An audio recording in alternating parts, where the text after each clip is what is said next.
the World Series, the UFC Heavyweight Championship, the Pac-12 Championship, the Big Ten Championship, the NFC Playoffs, the Daytona 500, and the UEFA Champions League Final. The world's biggest events are on Fox Sports. We are Fox Sports! Welcome to the Chevrolet World Series pregame show on Fox.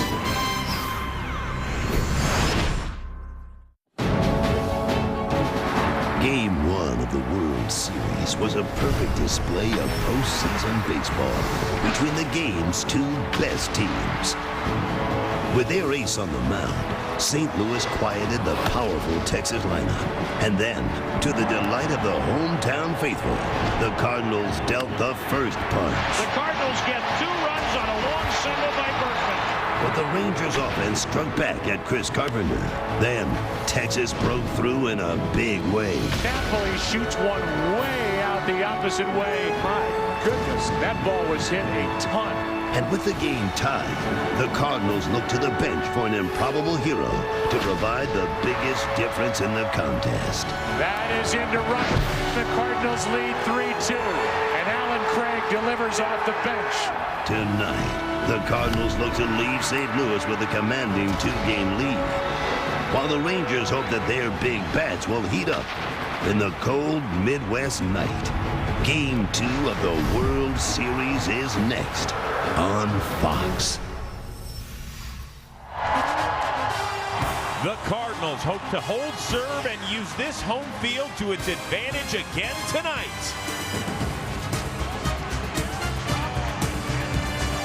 Meanwhile, the Rangers are looking for that split before the series shifts to the Lone Star State. It's Game 2 of the World Series between the Texas Rangers and the St. Louis Cardinals. It is a cool, crisp evening as we welcome you to Fox's continuing of the coverage of the World Series alongside Eric Karros and the White Sox championship catcher, A.J. Przinsky. I'm Chris Rose. Guys, a better night for baseball, don't you think, out here? Absolutely. Not wet at all. You know, I like it. It's a little crisp, but not bad. Yeah, a little windy as well. But, guys, one big question tonight. Is it more important for the Cardinals to win the first 2 games at home in this series or Texas to get the split? It's got to be the St. Louis Cardinals for me. I firmly believe the Cardinals need to win tonight. Why? They're going to Texas. Texas can implement the DH, bring it back. They also have Kyle Loesch and Edwin Jackson, who haven't exactly lit it up against the Texas Rangers in their career. They have almost a combined 11 ERA. I remember Edwin Jackson pitching to me this year, giving up 11 hits in 5 and 3rd innings. So the Cardinals need to win tonight, go up 2-0 before they head to Texas, where Texas is going to find a way to get their offense going. Yeah, see, I'm on the other side. I don't think it's all that important. Texas has to win. It's not on St. Louis. Texas hasn't lost 2 in a row in over 55 days. Plus, they don't want to go to Texas 0-2. We saw that story last year when they went to San Francisco and went back 0-2 in the World Series. Didn't turn out so well. On top of that, their #1 starter, Wilson, if he lost, and then you throw Lewis, their most experienced guy, he loses, then it rests on the shoulders of 2 young left-handers. Very important for Texas tonight. Well, guys, one of the Cardinals veterans that's smiling tonight is Lance Berkman. This is his 2nd taste of the World Series back in 2005. It didn't work out so well for him. Easy, Chief. Well, he came up huge with a big hit last night. And earlier this evening, our Ken Rosenthal caught up with the Cards right fielder who said this team won the wild card on the last day of the regular season and has not stopped sprinting. You always hear that the hottest team in the postseason is the team to beat, and certainly we got hot at the right time. We finished up the last month strong, and so far I've had a good run here in the postseason. So I do think that the more success you have, the more breaks you get, the more confidence as a team you have, and when it starts rolling that way, it's it's helpful. Now you've got a bit of a history with the Rangers. You did not sign with them last offseason, and then later, after signing with the Cardinals, you called them an average team, and you later apologized to C.J. Wilson for that. Tell me your thoughts about the Rangers now and whether you will have a career as a scout. Clearly, they're way above average. Those comments at the time, I felt that way. I mean, I felt like that if they didn't have somebody step forward to be a legitimate ace on their rotation, that they were going to struggle there. Since then they've had Agondo come in to the rotation, they've had Harrison come in, they've had Holland come in, and those are outstanding arms that really weren't on the radar screen at the time I made those comments. And so it's one of those things where, I was asked a question, I gave an honest opinion at the time, which clearly has turned out to be incorrect. And if you say something, you got to stand behind it. And I'm more than happy to say that I was wrong about the Rangers. Lance, thanks a lot. Chris, back to you. All right, guys, thank you very much.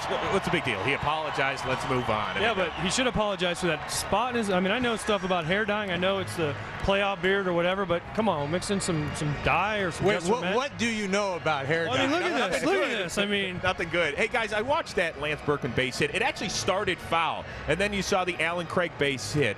Nelson Cruz almost came up with that. It's literally a game of inches. Could have gone either way last night. Well, it really could have, and I think the game turned for me on a defensive play Albert Pujols made in the 6th inning. Kinsler on third base for the Texas Rangers. Michael Young up at the plate. He flares one down the first baseline. Pujols makes a great play, gets up, throws the ball to Carpenter, out of the inning right there. If they scored there, then they go ahead, and then the bullpen takes over. It's a completely different game. Tony La Russa said the most important play of the ball game. It seemed like last night was the first night in the whole postseason that the breaks totally did not go the Rangers' way. You talk about that play by Albert Pujols, another inch or two, he hits it maybe a tick harder, it gets by him. The Alan Craig play, Nelson Cruz just missed it. The Lance Berkman play, it starts off foul, bounces back fair, gets the whole inning going, gets them on the board, gets the crowd excited, the whole thing. It just seemed like it wasn't Texas's night last night. Did we forget that ball that Cabrera hit off the base? No. Hey, guys, as we get ready for Game 2 here in St. Louis, we want you to be a part of the conversation on Twitter. You can follow me at Chris Rose, all of us at MLB on Fox, and we have a guest tweeter, the Phillies All-Star center fielder at Shane Victorino. Don't forget, apply the hashtag World Series. You see that in the upper corner of your television screen. Well, depending what happens in this series, this could be Albert Pujols' final home game in a Cardinals uniform. He talks about his wild emotions and his connection with the city of St. Louis when we come back here on Fox.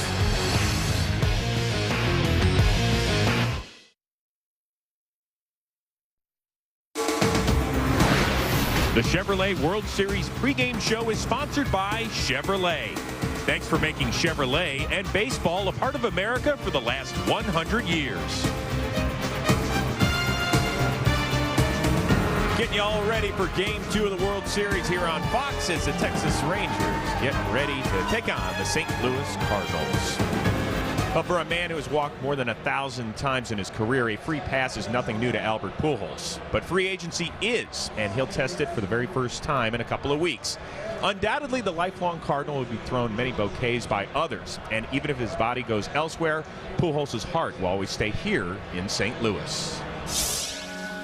From the St. Louis Cardinals, Albert Pujols. I get the question a lot, what's it like to play with Albert Pujols, and I don't know how to answer it. He is, in my opinion, the greatest right-handed hitter of all time. Pujols deep to left. There goes another home run. Albert has sent us home with the winner. He's been so great. I mean, he's been better than great. You talk about 11 years of some of the greatest production ever. He's a once-in-a-generation type player. Larry Bird in Boston, Michael Jordan in Chicago. I mean, this franchise is famous for having career players. Stan Musial and Bob Gibson, Ozzie, Stan, Red, Lou Brock. I mean, it's the great Cardinals. And all of a sudden you got Albert, who's right in that category. A guy like Albert comes around not too often. He's a hero here. And let's hope this isn't the last time we see him here in St. Louis in a Cardinal uniform. It was pretty emotional, I won't lie to you. I mean, there were a few tears, that came down. Those walk-off home runs and those standing ovations, those are the moments that you take with you, and share with your family and friends.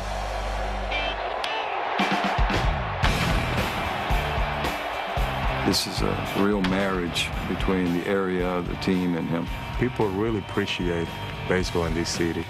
I've been in the league for 11 years, and I've been all over the place. And, I mean, you can go any other stadium, any other city, and you would never see the fans reacting like our fans. People in the stadium, you know, with the Lionel card and everything, just paying attention to the game. You know, you don't see that. No disrespect in the other city, but it is what it is. It's been such a pleasure to be around him for the years that I've been here. He is and probably always will be a St. Louis Cardinal no matter what happens. Guys, to his credit, Albert Pujols showed up the first day of spring training, said, you know what, I'm not talking about my impending free agency, and he has not.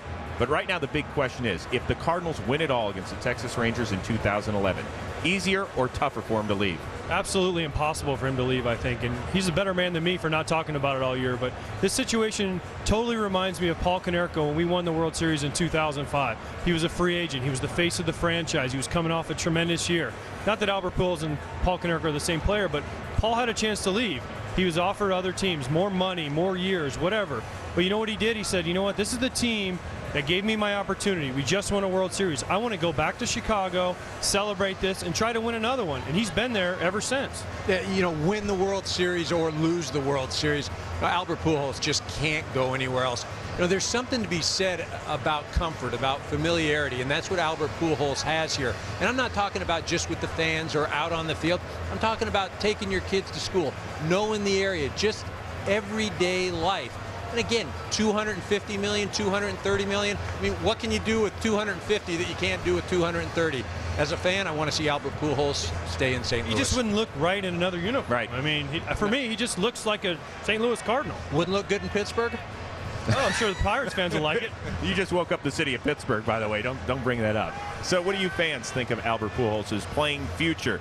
That is our Facebook question tonight. So why don't you just log on to your computer, fire away, give us your comments. You can share them all on Fox Sports' Facebook page. It's just a click away. Hey, anybody out there ever want to imitate your boss? Coming up next, the Rangers give it a shot as the Texas players do the wash. It's the game that's sweeping the nation. Feel free to dance along at home. Give it a shot on the other side of the break.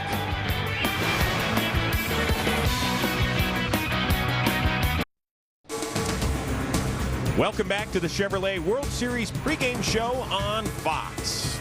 Getting ready for first pitch of Game 2 between the Rangers and the Cardinals live here in St. Louis. There's a three-time NL MVP hugging a ALCS MVP, Albert Pujols and Nelson Cruz. Well, the Texas Rangers record has improved in each of the last 4 years under manager Ron Washington. He's a guy who's always smiling, and he's got those sweet feet moving as well. Just ask his players. He's nonstop. He's nonstop wash. Like, he's 24/7 wash. I'm just being who I am. I enjoy watching my guys play, and I'm just an excitable guy. You know, he's in the dugout. He's running with the guys when they're running the bases. He's over there. He's on the rail. He's got his arm going. Come on.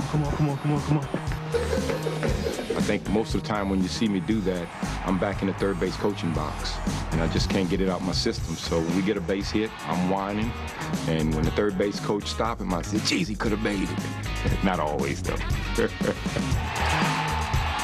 You know, you go whole off season without seeing them, and then all of a sudden it's like, whoa, you know, like here comes the laugh.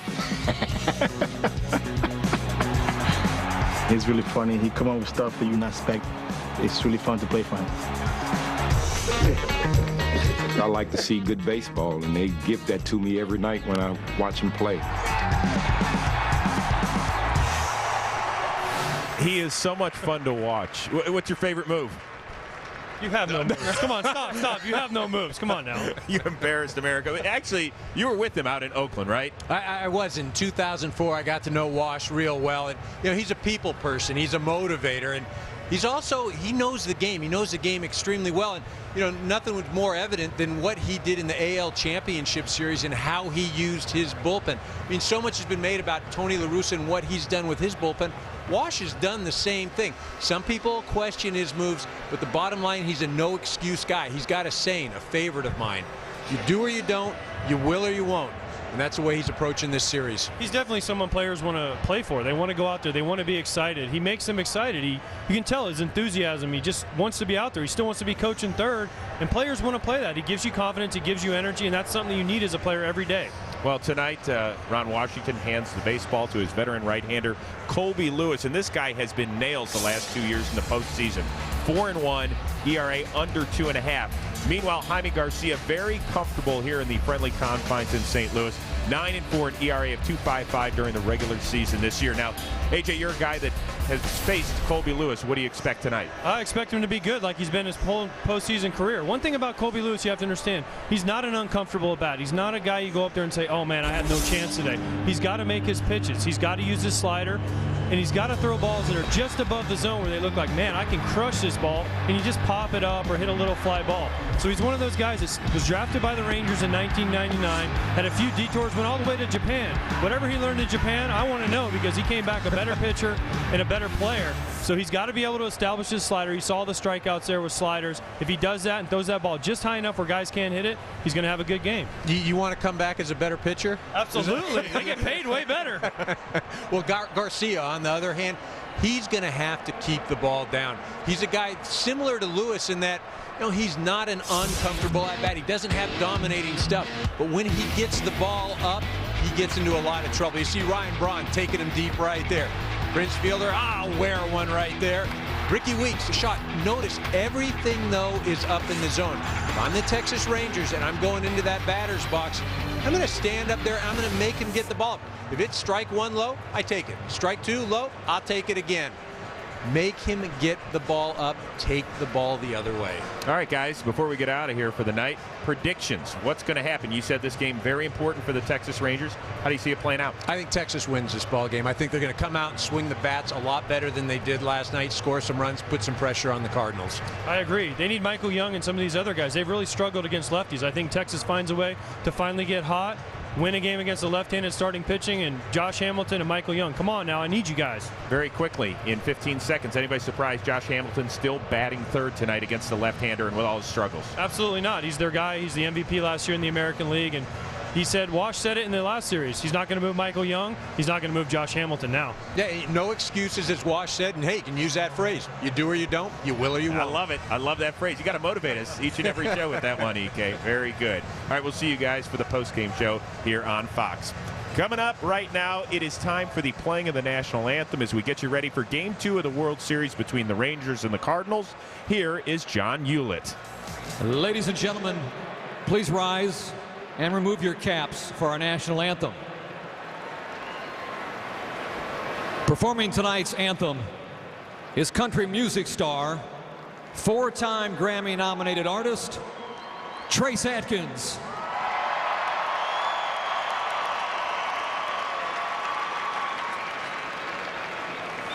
Oh, say, can you see by the dawn's early light what so proudly we hailed at the twilight's last gleaming,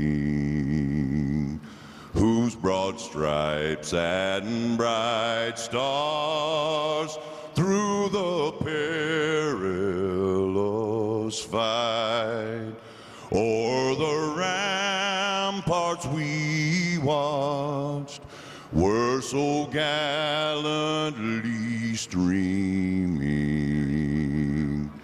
and the rocket's red glare, the bombs bursting in air, gave proof through the night that our flag was still there. Oh, say does that star-spangled banner yet wave o'er the land of the free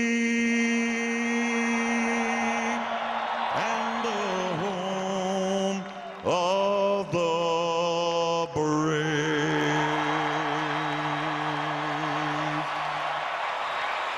Just about ready for baseball in St. Louis. Coming up, Game 2 of the World Series. The Rangers looking to get even. The Cardinals trying to win at home sweet home. First pitch around the corner.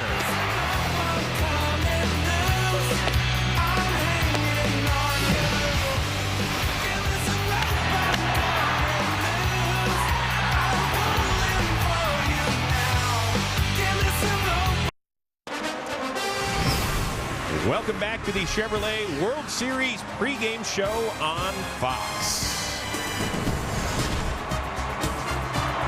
Almost time to see if the AL champs can even the best-of-7 series at a game apiece.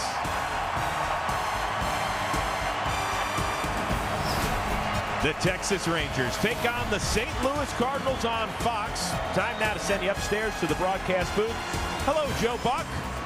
Hello there, Chris Rose, and hello to everybody out there watching Game 2 of this 2011 World Series. I'm Joe Buck. Tim McCarver is coming right up. Well, coming into Game 1 of this series, all anybody was talking about were the playoffs and all the runs and blah, blah, blah. It's supposed to be the year of the pitcher, and yet last night we kind of went back to the old way of playing baseball, old meaning during the regular season.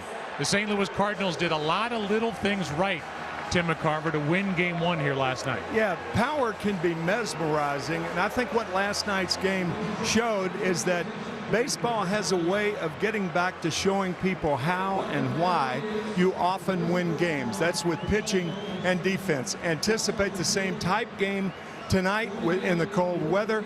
Tony La Russa, however, reminding us that when these two teams go to Arlington, watch out. They're going to put a lot of runs on the board in the warmer climate. It is not as cold as last night, 50 degrees. The wind is whipping around this stadium. And guess what? There's no rain in the forecast. Hallelujah. Tonight it's Colby Lewis, the right-hander, taking on Jaime Garcia, the lefty, for the Cardinals. The Cardinals have won 10 World Series championships and featured some of the greatest players to ever play the game. But sometimes it's not the men that will one day have statues erected in their honor that are the heroes in October. In 1964, it was a young catcher that supplied some extra inning heroics. 1982 saw an unlikely World Series MVP in Darrell Porter. In 2006, it was the little guy, literally, who was the hero. Last night, another unlikely player made his mark in the Fall Classic. Who will be the hero tonight? It's Game 2 of the World Series on Fox. The World Series is sponsored by Geico. 15 minutes could save you 15% or more on car insurance and by DirecTV. If you call yourself a sports fan, you got to get DirecTV. You have to. You just must. And Jaime Garcia is ready to lead his team out onto the field. And the Cardinals up 1-0 in front of their home crowd. With 46,406 packed into this third version of Busch Stadium last night to watch Game 1. Tonight's opening pitch brought to you by Budweiser. Great times are waiting. Grab some buds. Clydesdales were here earlier, that hitch. And back in the day, Gussie Busch used to ride around on that hitch and wave to the fans. And now it's Jaime Garcia getting ready to go. And the Rangers starting lineup brought to you by Taco Bell. Nick outside the bunt. Ian Kinsler leads it off. He's at second. Elvis Andrus is hitting second and short. Then it's Josh Hamilton, Michael Young, Adrian Beltre. Nelson Cruz is in right. Mike Napoli hits seventh again. He homered last night. Craig Gentry gets the start against the lefty. Garcia and Colby Lewis pitching and batting ninth, and the guy that has all eyes on him, number 54, and he is 25 years old, Jaime Garcia. Rangers' plan tonight is to make Garcia not only throw strikes, but high strikes. Weiss said Texas must bring him on the plate. He gets a lot of outs on balls that are off the plate. Hitters are too aggressive with him.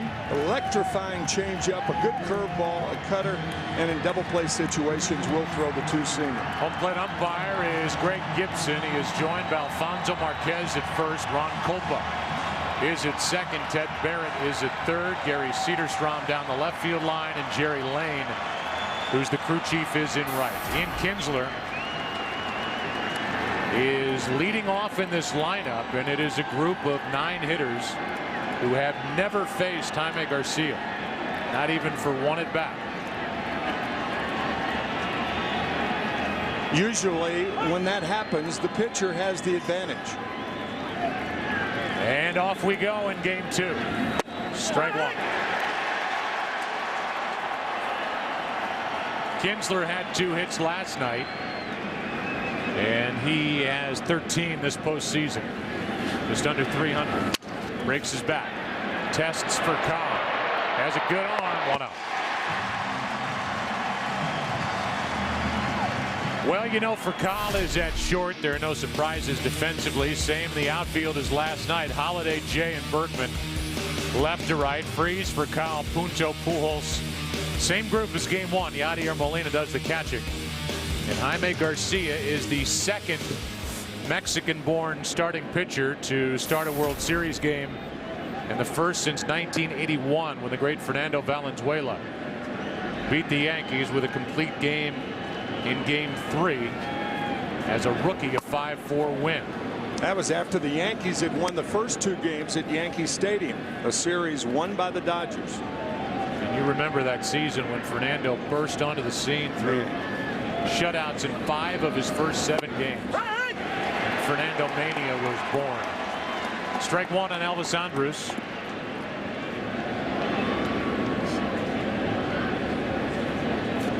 Here comes a 1-1.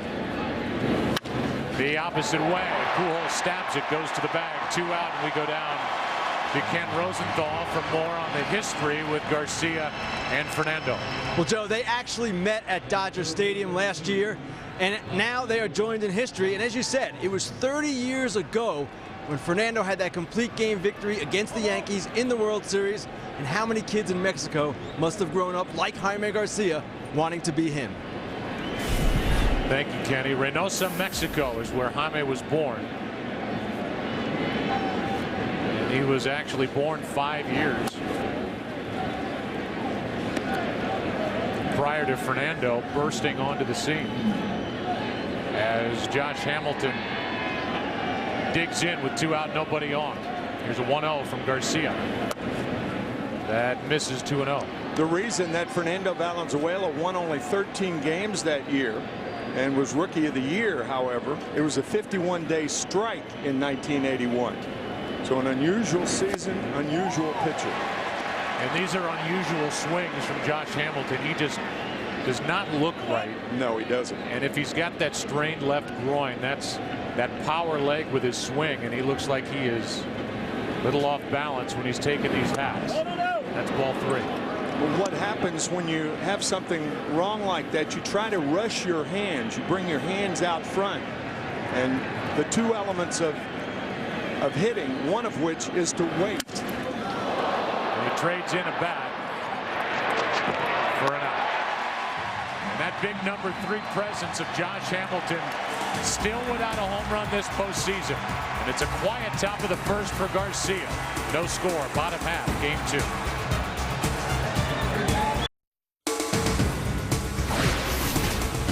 The World Series on Fox is sponsored by Taco Bell. Think outside the bun. And by Toyota. There is for Kyle, ready to go. Here's the Taco Bell starting lineup. Think outside the bun. The Cardinals have just one switch from game 1, and that is Berkman and Holiday flip-flopping. So it's for Kyle, Jay, and Pujols. Berkman cleans up. Matt Holiday, David Freese, Yadier Molina, Nick Punto, and Jaime Garcia. A good hitting pitcher against Colby Lewis. And I know he got the loss in that ALCS, but I think the Rangers are excited with the way Lewis has been throwing the ball. And we'll see how he gets along here tonight. 3-0 in last year's postseason, 1-1 this year. A fly ball pitcher. That's why he's starting in game 2 and none of the games in Texas. It's tougher to pitch in that smaller ballpark where the ball jumps in Arlington. Had a 5.5 ERA at home. An ERA under 3.5 on the road.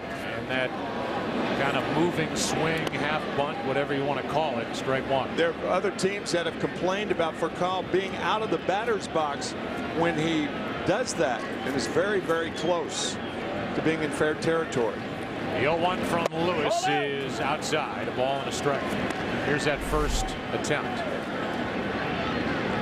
Running up, thinking he's going to bunt. That's very, very close to being in fair territory should he have made contact. Reaching for it and into center for Gentry. 1 out.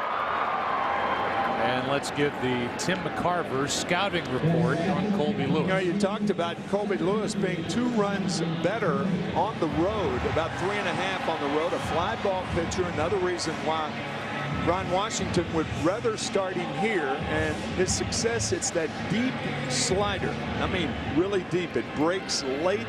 It's very difficult to pick up, particularly for right-handed batters. Throws a ton of first pitch strikes. Number 2 in the major leagues in that category as he misses. Ball 1 to John Jay. There are the splits, the home and road for Colby Lewis. Here's a 1-0. Off the hands, a ball and a strike. Talked about it during the ALCS, but if you're just seeing Colby Lewis, realize he was the 38th overall pick in '99, came up in '02. Had a tear in his rotator cuff, and it's been a long road back. That is a foul ball. Just before it got to the bag, and that's all Beltre could hope for, and it went foul. It took about 87 feet for this ball to go foul as the bag comes into the picture. There. Grab it, Adrian. And they count 1-2 on John Jay. Just to finish on Colby Lewis, he spent 2 years in Japan. Came back to the team that originally drafted him, and he has settled in as a dependable starter that'll give you 200 innings a year. Still 1-2. You've heard stories about pitchers going to Japan, but usually they don't return to the major leagues. Here's a 1-2. Skips in there. 2 balls, 2 strikes. In the regular season, won 14 games. And he is so far the only Texas starter this postseason, and here they are in the World Series, to turn in a quote-unquote quality start. 6 innings pitched with 3 or fewer runs allowed, which makes guys who played in the 60s sick to their stomach. Here's a ground ball to first. And out at first is John Jay. 2 away, and here's the journey of Colby Lewis. I mentioned he was drafted by the Rangers in '99. He went to Detroit, had a torn rotator cuff. He went out to the A's for a brief while, Kansas City, and then all the way over to the Hiroshima Carp for 2 years, and then came back to Arlington and pitched last year when he was 12-13, but 3-0 in the postseason, as you said. With 2 out, nobody on, he will deal with Albert Pujols. If we get a chance to involve Kenny Rosenthal during this at bat. These fans gave Pujols a long standing ovation here at the end of September on the 25th against the Cubs, thinking it might be the last time they see Pujols in a home Cardinal uniform. They've had many more at bats since, as he pops it into right center field. Park will hold it. And we will hold off on Kenny as we go to the 2nd inning here in game 2. Each pitcher a perfect first. All zeros in game 2. Major League Baseball is proud to support Habitat for Humanity. Visit www.habitat.org to learn how you can get involved today. Beautiful look at downtown St. Louis and the Arch as we go to the 2nd. Garcia back to work. Strike 1 to Michael Young. Only because I'm not very smart. I want to go back over something I said in the 1st inning. And that is that Garcia was born in '86. That rookie year for Valenzuela, a guy who he looks up to, 1981. So it was actually roughly 5 years after that season. I kind of reversed the 2, but I'm just a sports announcer. Don't expect much. Not a genealogist. No. A mathematician or any kind of crazy thing like that. That's ball 1 down and in. 1-2 on Young with Adrian Beltre and Nelson Cruz to follow. I think more than any hitter on either side, Michael Young is a high ball hitter. Spoiled that pitch, 1-2. Uses the other field. In game 6 of the LCS against Detroit, a perfect example. He doubled down the left field line, doubled down the right field line, and homered to center field.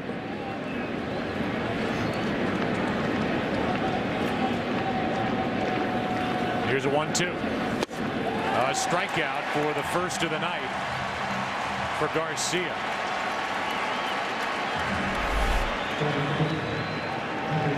That was a cutter up, and Young missed it.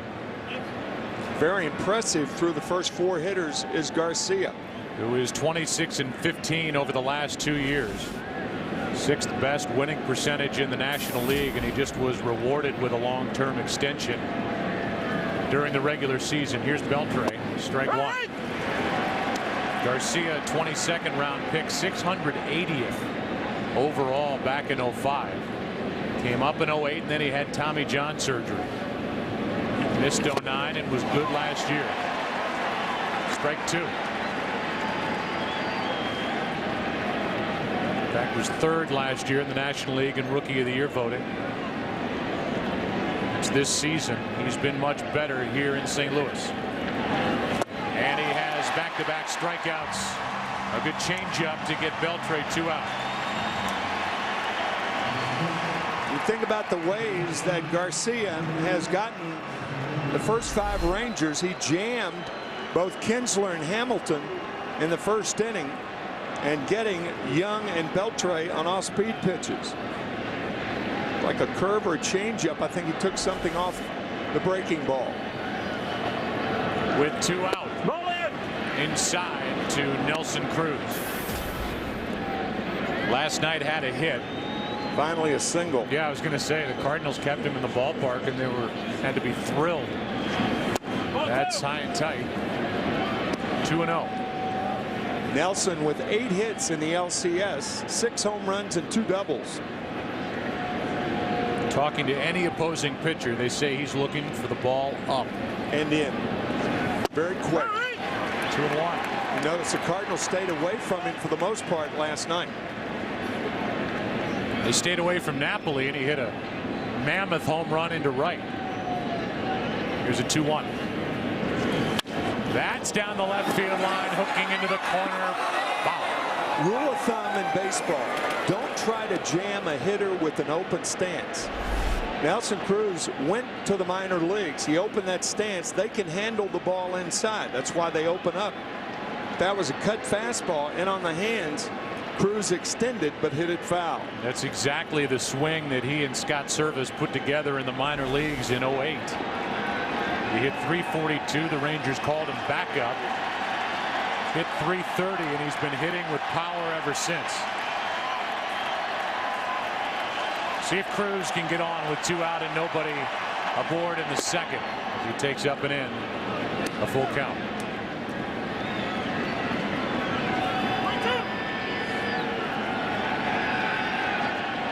And now the next from Garcia, working fast.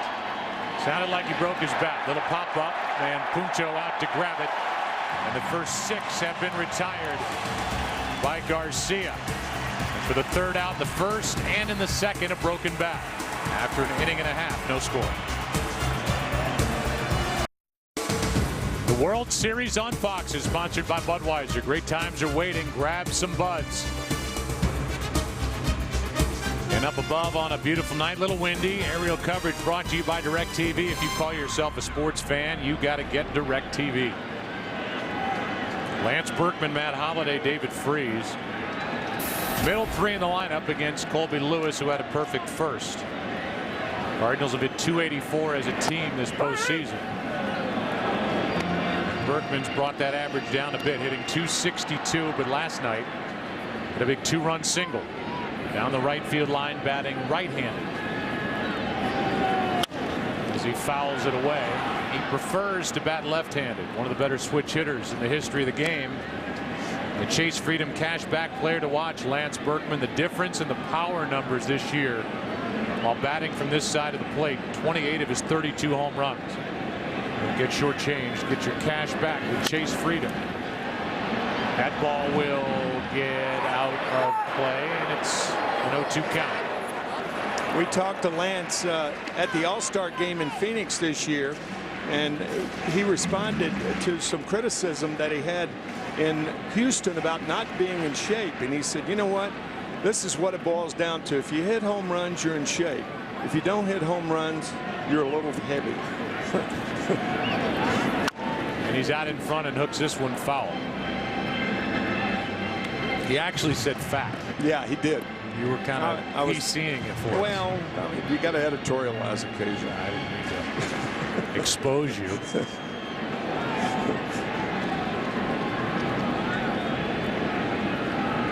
He has really changed the feel inside that Cardinal clubhouse. First of all, he's had a great year. Well, he's funny, too. He's a funny man.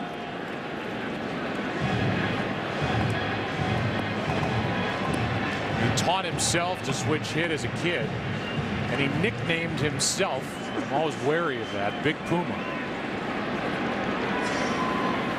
Here's an 0-2. Did you ever nickname yourself anything? No, I had enough people doing it. Like Hans McCarver? Well, no, Buckethead or Jughead. Because of the size of your cranium. Correct. Close to an 8. You and I are good partners. We relatively look normal next to each other on camera. That's out number 1. And a good pitch down and in from Colby Lewis. And a strikeout starts the bottom of the second. A good changeup used to good advantage to get Berkman.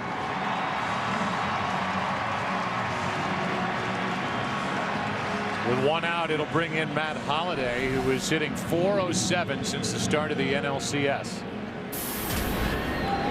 Colby Lewis has been hitting his spots. He's been impressive through 4 batters.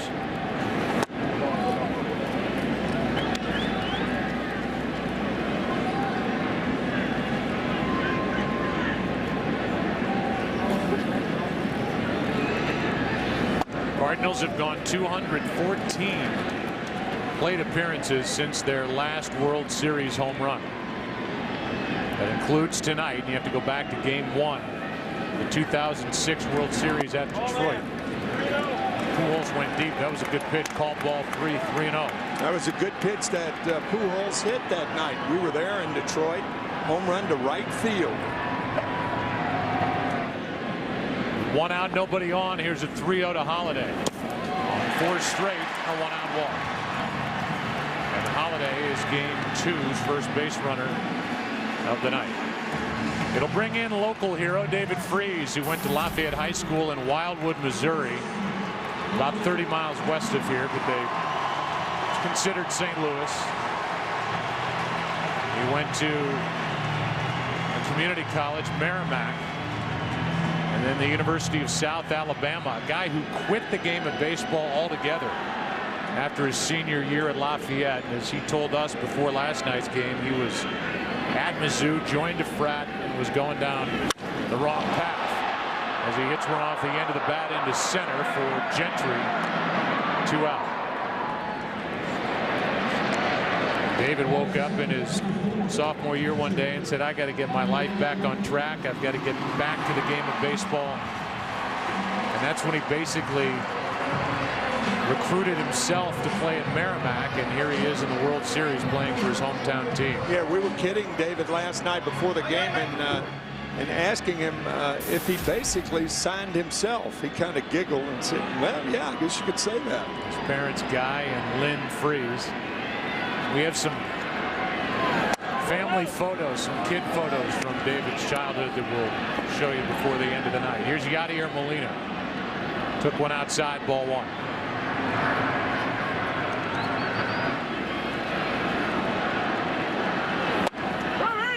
Strike 1. That was a slide step used by Colby Lewis. When a pitcher picks up his leg, obviously it takes more time to get it down. Easier to run on that pitch. So Lewis mixes that in, that slide step toward home. With 2 out again. And this one on the outside corner, strike 2.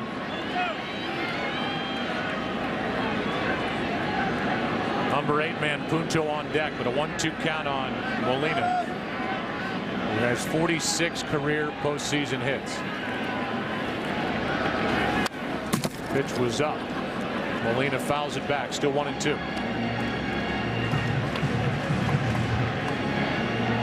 His tattoos on the neck of Yadier Molina, new for 2011. There is where Yadier ranks for. Remember, there are more rounds now than there were for a guy like Yogi Berra, which makes his 71 among catchers in postseason history all the more impressive. Remarkable. Yogi Berra, I mean, you look at his numbers and what stands out as much as the hitting, the few strikeouts that he had. He averaged about 14 strikeouts for 6 years from 1951 to 1957. That's 14 a year. Remarkable. Incredible. Unbelievable. And he honed those skills on the hill here in St. Louis. Holliday gets back. Growing up, of course, with Joe Garagiola in the same block. Joe Garagiola Jr. had a long chat with him yesterday before the game. He works for MLB as Molina chased it up and away, and a good start for Colby Lewis. Cardinals strand their first. Into the third inning we go. Game 2. Still all zeros. A live look at downtown St. Louis, and the World Series is sponsored by Happy Feet 2 from Warner Brothers Pictures, in theaters November 18th. Busch Stadium all lit up, the arch in the foreground, and we move into the third inning with Napoli, Gentry, and Lewis against Garcia, who has not allowed a base runner. The guy's been hitting 370 since the 4th of July. As he saw fireworks, his season took off. He went deep last night. So that averaged the best across baseball. On the inside corner from Garcia, 1 ball, 1 strike. Do you like what you see from Garcia? Oh, I'll say he's getting through the first 6 hitters. He's getting hitters out in different ways. He's jamming some, change up for others. That bounces in, ball 2.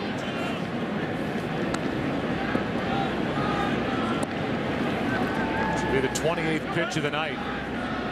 The watchful eye of Dave Duncan.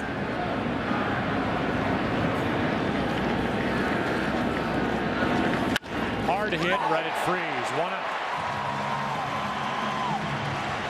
And Napoli is just hitting bullets everywhere, and this one was right at David Freese. That was a slider down and in, and Freese dropped to the left knee to make the play.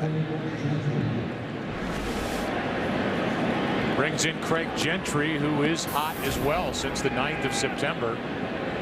Guy's hitting 390, except he's had a tough time cracking this lineup. It's the guy he battles for playing time, David Murphy, has been just as hot. Pinch hit last night, struck out. So 0 for 1 in this World Series, ball 1 high. If you're a platoon player, it's tougher when you're a right-handed pitcher because you're only playing against left-handers, and there are fewer left-handed pitchers in the game than right-handers. That's a little high. It's 2-0.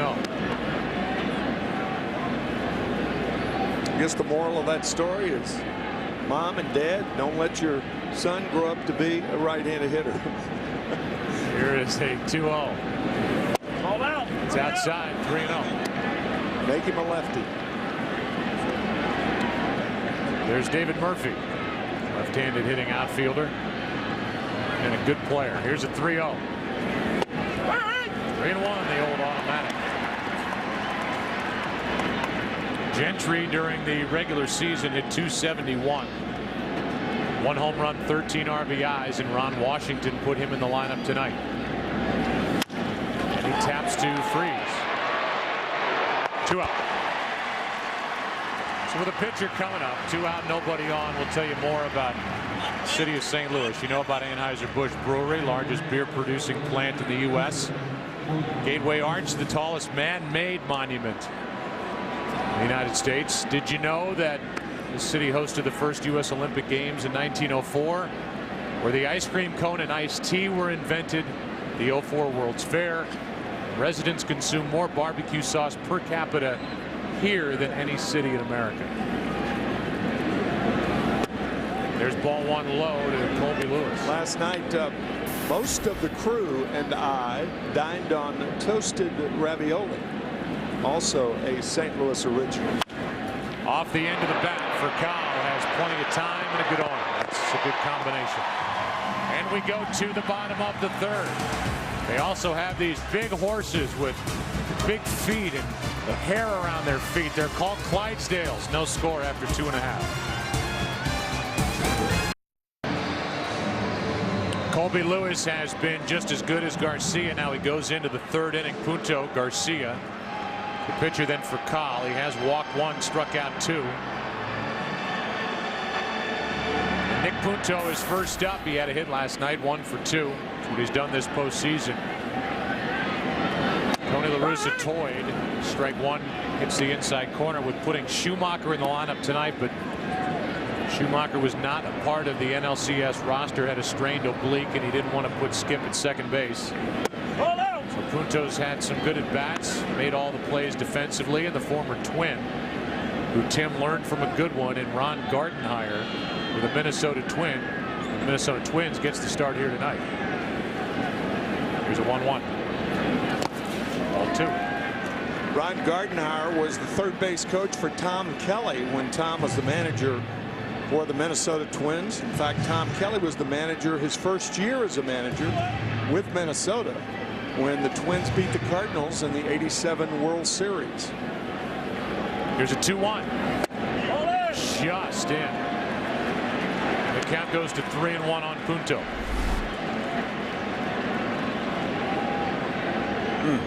Close. That's our unofficial look at the strike zone here at Fox. And from a close pitch on 2-1 to a 3-1 ground ball off the bat of Punto. And here is Mike Maddox, pitching coach for the Rangers, and we asked him first about if he liked what he was seeing out of Colby Lewis tonight.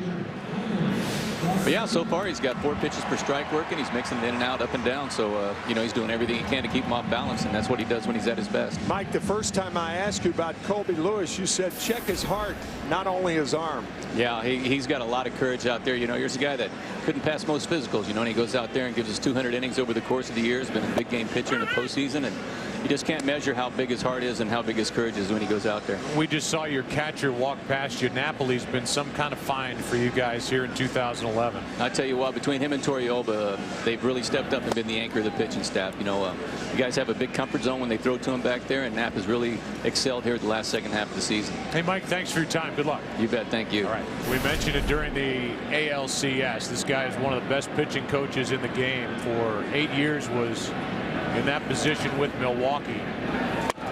Now he's in his 3rd season with Ron Washington.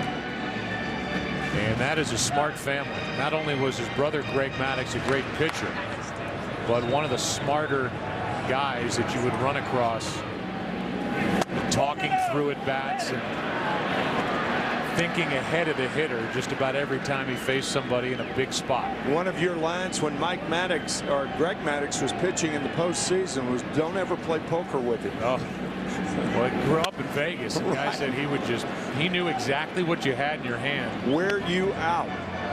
And I would imagine Mike's the same way. 2-2 on Garcia, and if you watch those swings, you know he can handle the bat. In fact, La Russa bunted runners up in the NLCS to get him into scoring position for Garcia, who flies it into left for Hamilton. Just back. 2 out.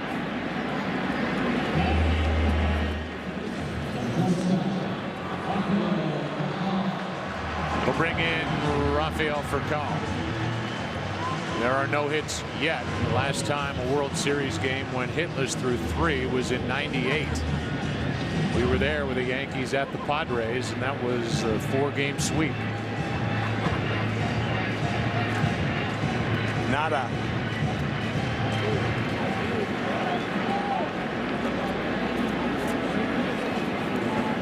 With 2 out for Kyle, stepping up in the box again, takes a strike.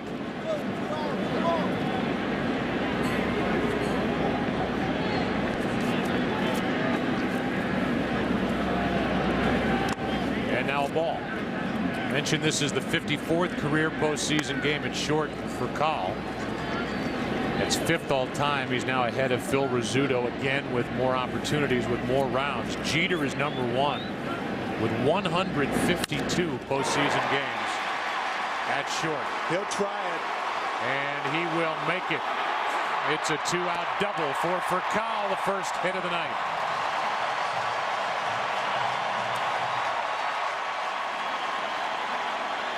From nada to la línea.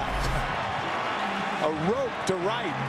Sometimes the outs dictate how you run the bases. With 2 outs, there is no doubt Vercal is going to try to go to second, and he makes it.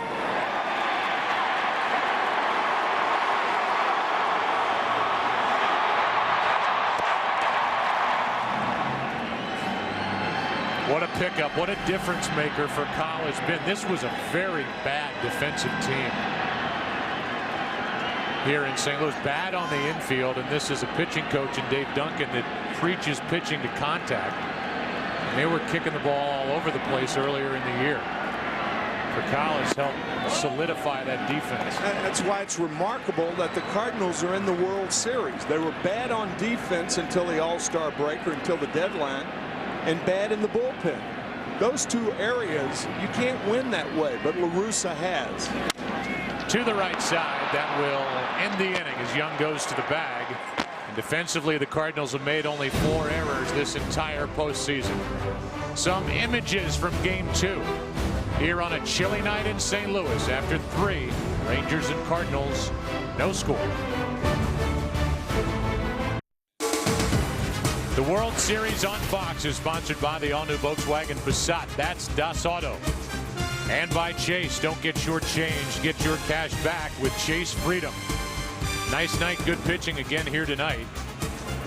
As the top of the order will bat for the Rangers. That means Kinsler, Elvis Andrus, and Josh Hamilton against Jaime Garcia. Last night's starter and winner Chris Carpenter is with us from the corner of the dugout. Carp, what is it like the night after you get a win, pitch as well as you did? It's got to be a satisfying feeling in the World Series. It is. It's exciting to get that first game, but obviously tonight's a big game for us too. I think we win tonight, it puts them in a hole that going into their place where they obviously play really well. It would be great to get this game tonight. Here's a pitch that misses down and in. 2 balls and a strike. Tell us about that play and that dive at first base last night. You ever done that before? No, I haven't. I don't know what happened. Albert led me a little too much, and just instinct, I jumped out and grabbed it and knew I was going towards the bag, so I was hoping for an out there. Unfortunately, I was lucky I didn't get stepped on by Elvis. Yeah, you ought to thank him maybe with a note or something. Yeah, I thought about it. I thought about it. He could have easily ruined my night, but he didn't. What's not going to ruin your night? Peacock Bass in December. I hear you. I can't wait for that. Hopefully we can go there with a ring and have some fun catching some bass down in Brazil with Doc.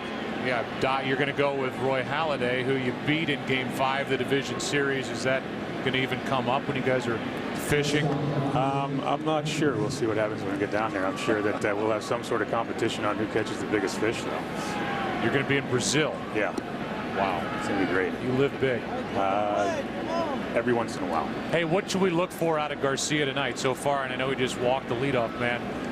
What do you look for in the dugout? He's just got to stay consistent with his command, and those things there is what you're looking for. You don't want him to start losing command of his fastball, because when he does that, that's what gets him in trouble. He's got a devastating sinker that he can throw down the middle of the plate, and it moves so much he gets a lot of ground balls as long as he keeps it down. And you just hope that his command of his fastball doesn't go anywhere.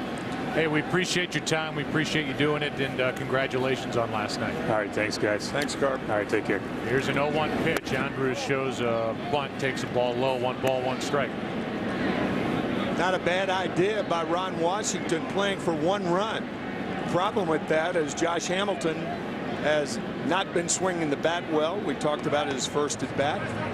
Sore groin. Counts 1-1 after that leadoff walk. No score here in the 4th. Good pitching.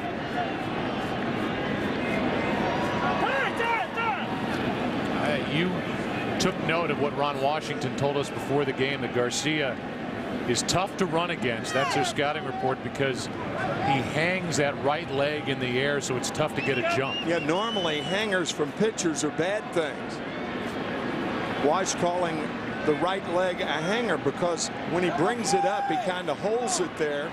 You don't know whether he's going to home or first. That a little quicker, and that bunt was foul tipped into the glove of Molina, strike 2. He rushed that delivery. That was far from the hanging right leg.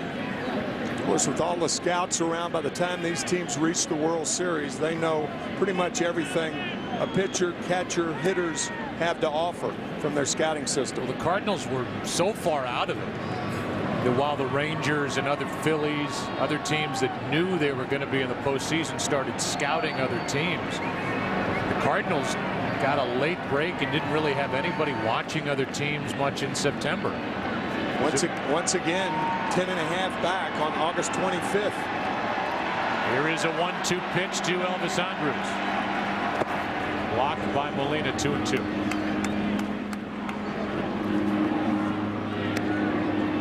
I think Lance Berkman's a little too deep in right field. Elvis Andrus is not a guy who hits a lot of balls hard the other way. He has no power the other way. Only 5 home runs on the year. A lot of singles. So you try to take that away from him, the opposite field. And a little floater into right, and here comes Lance Berkman right on cue. But he had time, and that's out number 1.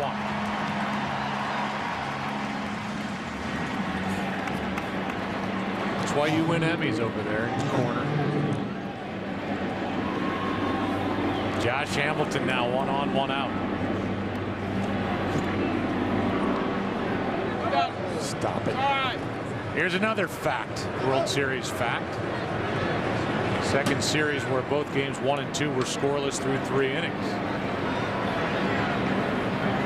Last night, it happens here tonight. Go back to 1961, Cincinnati and the Yankees, and that's ball 1 to Josh Hamilton, who has not been able to really drive into a pitch. The guy who broke the news about the injury, Ken Rosenthal, is standing by. There's a 1-0. That's a strike. Ken, you got more on that sore groin. Yes, Joe, I spoke with him today, and Josh said that he spent part of the day tinkering in the batting cage, trying to figure out ways not to use his lower half when he swings. And that's obviously not the preferred way to hit, but he says he has enough upper body strength to drive the ball even in that regard. Now, he says it bothers him most on check swings and when he is running. So you will see him perhaps ease up on the bases a little bit so he can go all out in the outfield. He just flips it into left, doesn't carry it all, and that's out number 2. Boy, it is very difficult to hit when your lower body, when you can't generate any power from the lower body. We talked about rushing the hands and a one-handed swing, and we've seen that 3 times in the last 2 nights. Garcia also had him off balance, and now with 2 out, sure he's getting frustrated. Michael Young has had a rough postseason except for that big game 6 in the ALCS. He drove home 5. Digs in. He struck out his first time. He's hitting under 200 this postseason. Time called as Garcia was just staring at Kinsler, who led off this inning with a walk.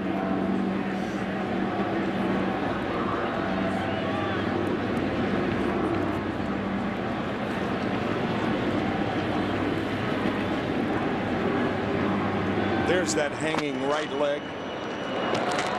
That slows down a big part of the game for the Texas Rangers, their running game with their top 2 hitters. Meanwhile, their 2, 3, and 4 hitters this series, these are big names, big bats, especially the back 2, 0 for 16 with 4 strikeouts combined. Off the end of the bat, that ball will drop in center. It's a base hit, and it's first and third, 2 out.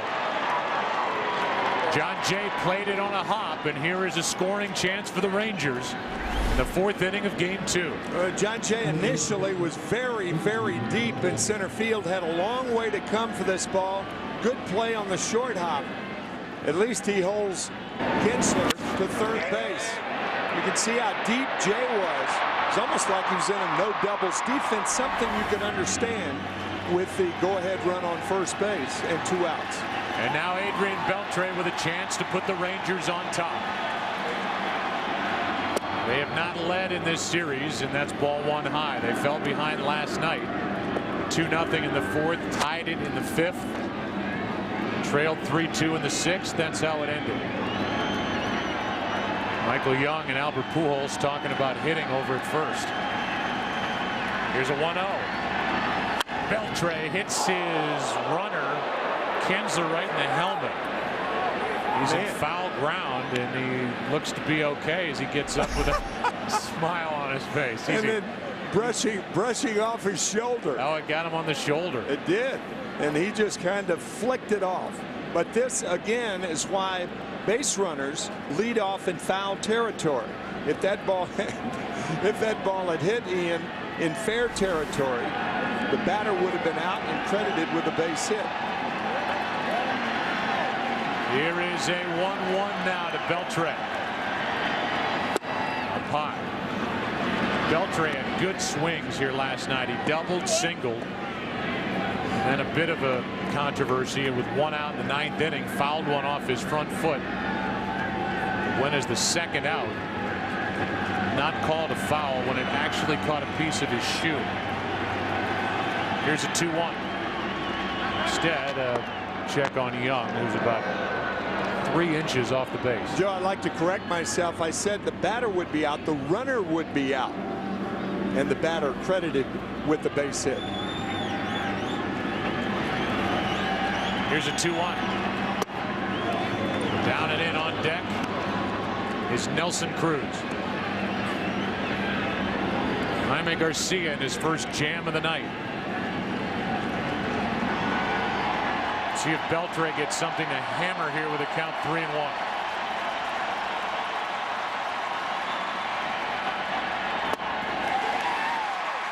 Full count.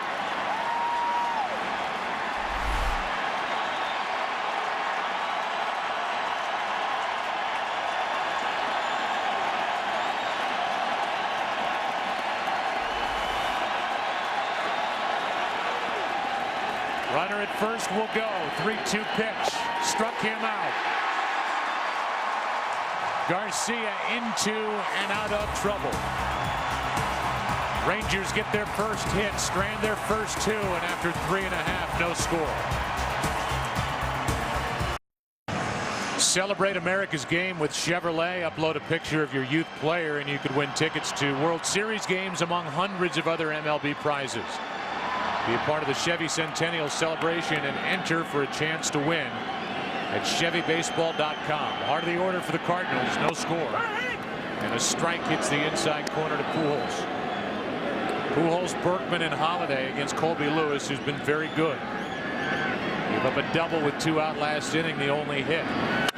That is hard hit right at Beltre, who is a vacuum with a great arm. 1 out. Chevrolet's national support for baseball is extensive on and off the field. They're proud to present the Roberto Clemente Award each year to the player who combines a dedication to baseball and to the community. Prior to the game tonight, Chevrolet presented David Ortiz of the Red Sox as the 2011 Roberto Clemente Award, and after getting that award, a couple of friends from the Dominican Republic originally get together along the first baseline. Here is one up the middle. Kinsler can't make the pickup cleanly, and safe is Berkman with 1 out. I think that's going to be a hit. Too tough a play for Ian Kinsler. Berkman just beating it. By the way, with David Ortiz winning the Roberto Clemente Award, that's the first positive thing that's happened to the Red Sox since August. Well, there's no doubt. And those are 2 free agents to be, by the way, Albert Pujols and David Ortiz.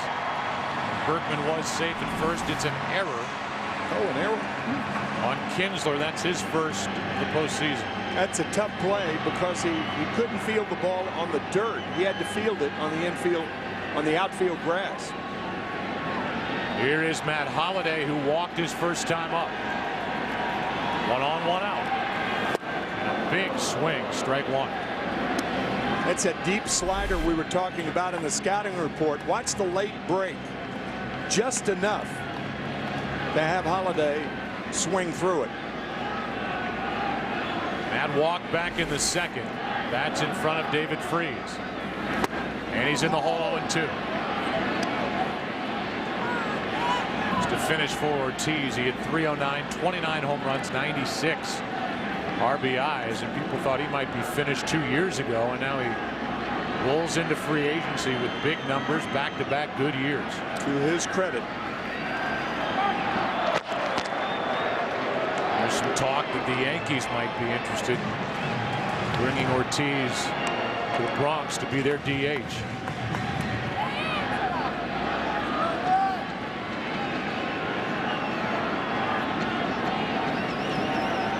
Here's the 0-2. Inside. Ball 1. Not every pitch is designed to get a hitter out. Sometimes you show him the fastball inside to go back outside. You can pick it up. Just watch Napoli and see where he sets up. Way outside. The ball came back over the plate and Holliday fouled it. That was a mistake right there. Napoli wanted that pitch out off the plate. Chad came back over the middle. When a catcher moves about 6 inches with that glove, that often is bad news for the pitcher. Slider. Holliday was in the World Series in '07. David Ortiz and the Red Sox took care of Colorado 4 straight. He gets another crack at it in the Fall Classic. He's 1 for 4 so far. 2-2 the count here.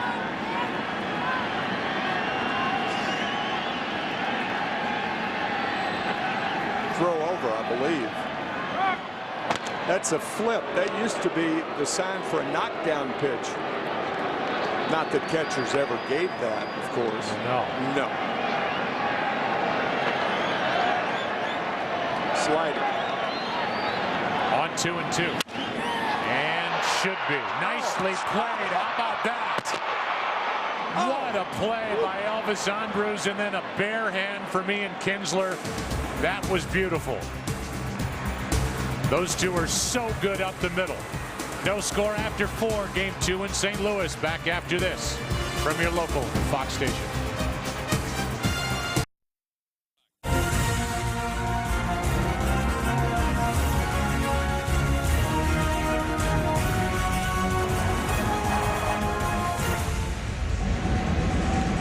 All the stories tomorrow will be about how good the starting pitching has been here tonight. Really last night to start this World Series after a bucket full of runs in the LCS. Garcia back for the 5th. He has allowed only 1 hit. When he's on, as he faces Nelson Cruz, he has that easy delivery, and then the ball jumps in on hitters. Get a real good read on pitches. Good low, tight breaking ball. 1 ball, 1 strike. Cruz, then Napoli, then Gentry if anybody gets on the pitcher. Colby Lewis. That's outside. Ball 2.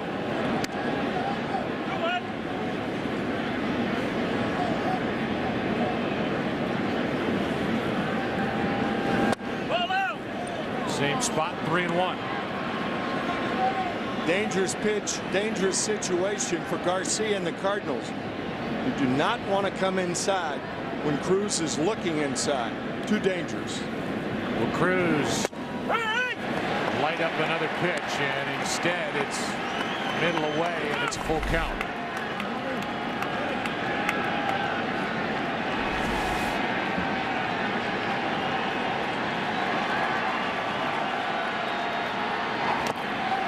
That is a They're calling him out on a swing and a miss. The focus went to the edge of the dugout. It's 1 out. He missed it. Thought he may have tipped it, but he missed it. And then a nice bit of work by a fan in that front row, just knocking this bat down so that it didn't end up getting deeper into the seats and saving maybe that little girl that was left. Well, whether intentionally or unintentionally, Garcia playing on Cruz's aggressiveness out of the strike zone to get the strikeout. And a good breaking ball from Garcia after his 4th strikeout. Garcia's made some pitches, and he's made them behind in the count. Yes, yes.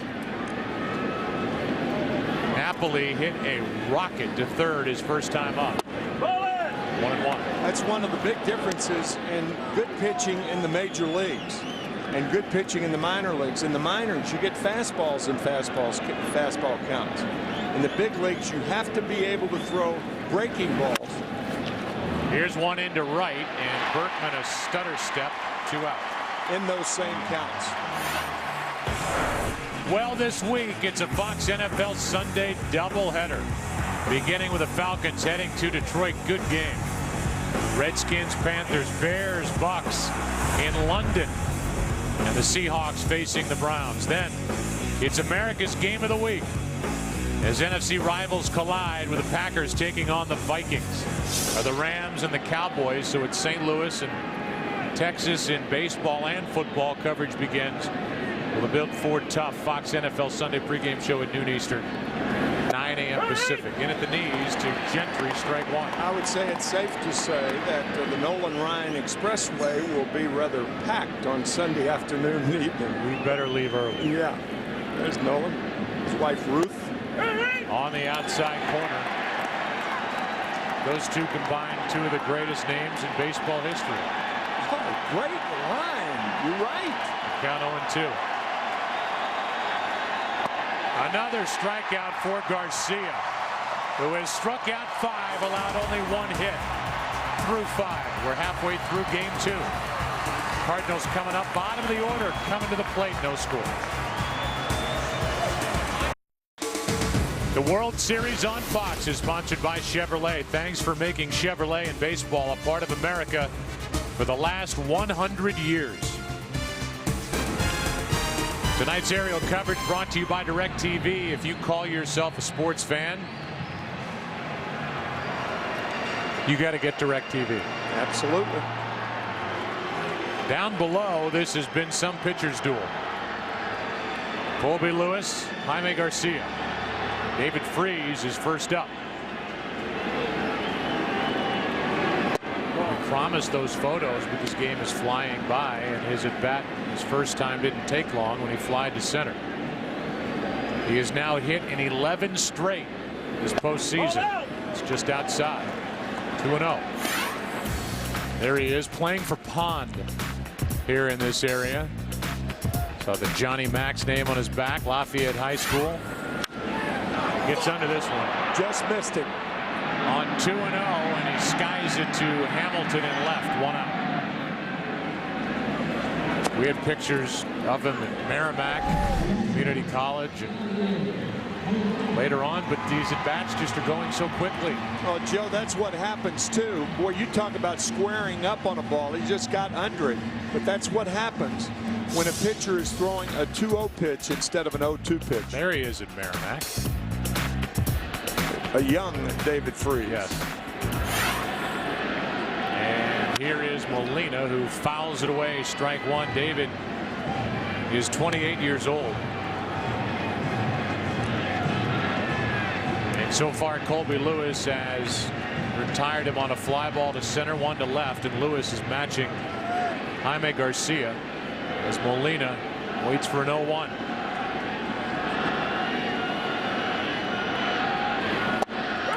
Well, that's right there. Painted on the corner at the knees. Lewis, by the way, will lead off for the Rangers in the 6th. To the right side, Kinsler gobbles it up and gets his man, 2 out. Our Geico in-game box score for the Cardinals, a lot of zeros, a lot of offers. The only hit belongs to Furcal with a 2-out double back in the third. 2 other base runners. Berkman reached on an error. That could have been a hit. And a walk to Holiday. But a beautifully turned double play behind Colby Lewis last inning. On a ball hit by Matt Holliday. Here's Punto. In at the knees, strike 1. Cardinals in their 3rd World Series over the last 10 years. The franchise to accomplish that. Across baseball, they lost in 04 to the Red Sox in a 4-game sweep at the other Busch Stadium. Beat the Tigers in 06. The first year of this Busch Stadium, and here they are taking on the Rangers.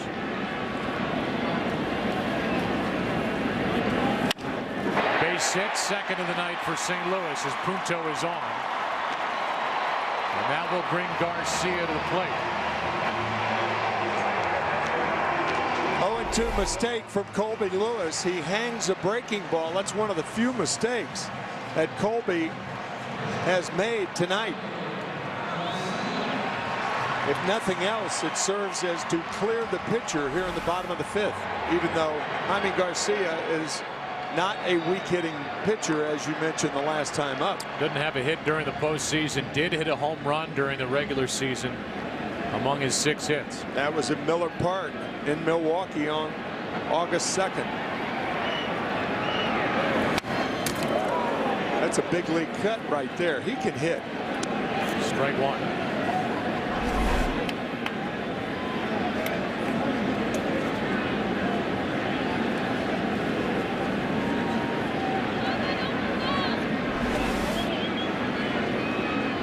Back to the DH when this series goes to Arlington for Saturday night. The weather's supposed to be nice and warm. Balls will be flying in Arlington. 1-1 the count on Garcia. Fly to center his first time up.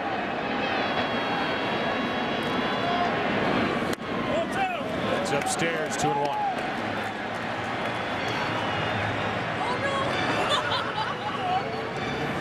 There have been 15 home runs hit by pitchers in World Series history. Last one was Joe Blanton back in 2008. The Phillies won it all over Tampa Bay. That's ball 3. And Colby Lewis using his slide step. There's no need to do that because Punto's going nowhere unless the count's 3-2. It's okay to stretch, lift your leg, take your time, and throw a good pitch. No slide step necessary.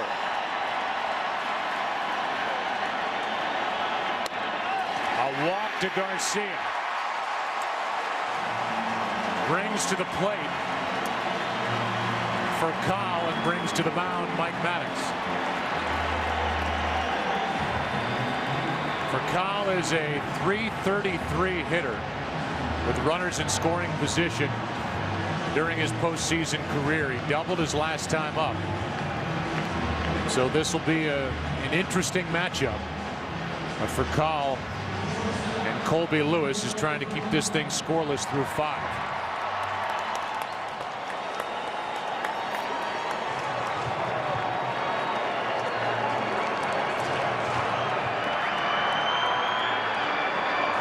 Base hit by Punto, a walk to Garcia.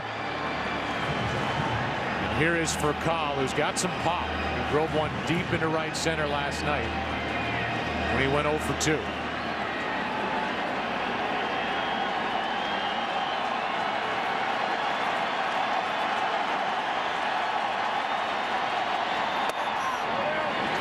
Very good pitch, called ball 1.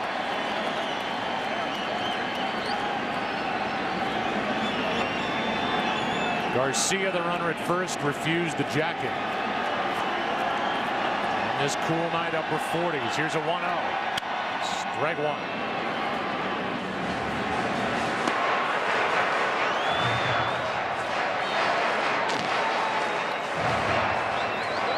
Slight chance you hold them up, so you make sure they hold them up.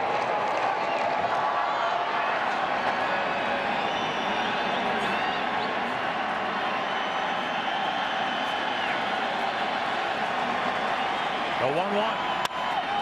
Hard hit. What a play by Andrews. Flips for the out. And those two up the middle had a brilliant double play in the fourth. And this saves a run and ends the inning as he hits Kinsler in stride straight out of the glove. Unbelievable play by Elvis. Scoreless after 5 in game 2.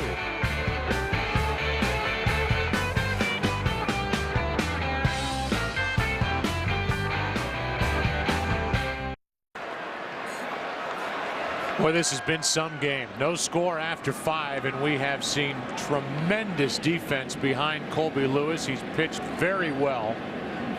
But up the middle, that double play combination and that little flip for the out. By the way, Colby Lewis swings the bat well also. Of Elvis Andrews and Ian Kinsler, that's as good as you're going to see. To end 2 consecutive innings. How about that for inning enders? It'll be Lewis, then Kinsler, then Andrews, the 2 guys we talk about. Elvis isn't hitting much, but he is playing a good shortstop. Elvis has had the errors pile up the last couple of years, but he did not make an error. The last 33 games of the regular season, he made 25 during the regular year, 1 this postseason. That's strikeout number 6 for Garcia, 1 out in the 6th. And the World Series is sponsored by State Farm. For auto, home, life, and banking, get to a better state. And by Chevrolet. Thanks for making Chevrolet and baseball a part of America for the last 100 years.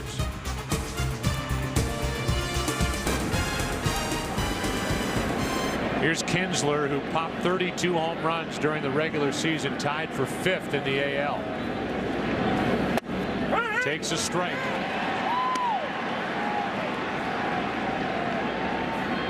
Ian is grounded out and walked.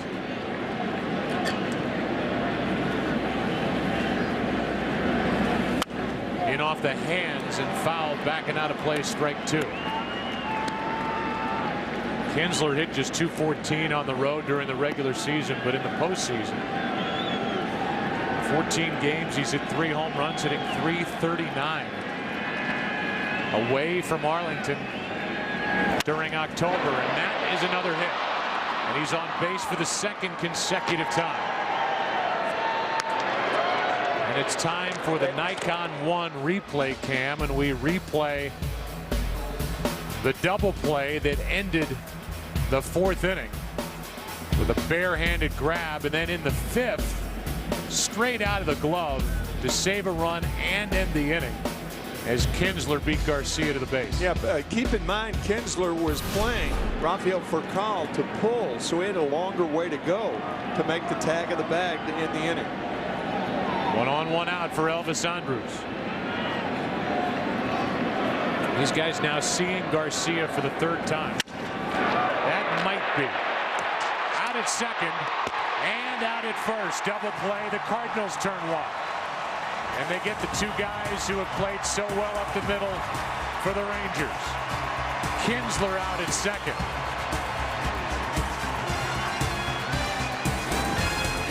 And then Andrews out at 1st. No score after 5.5.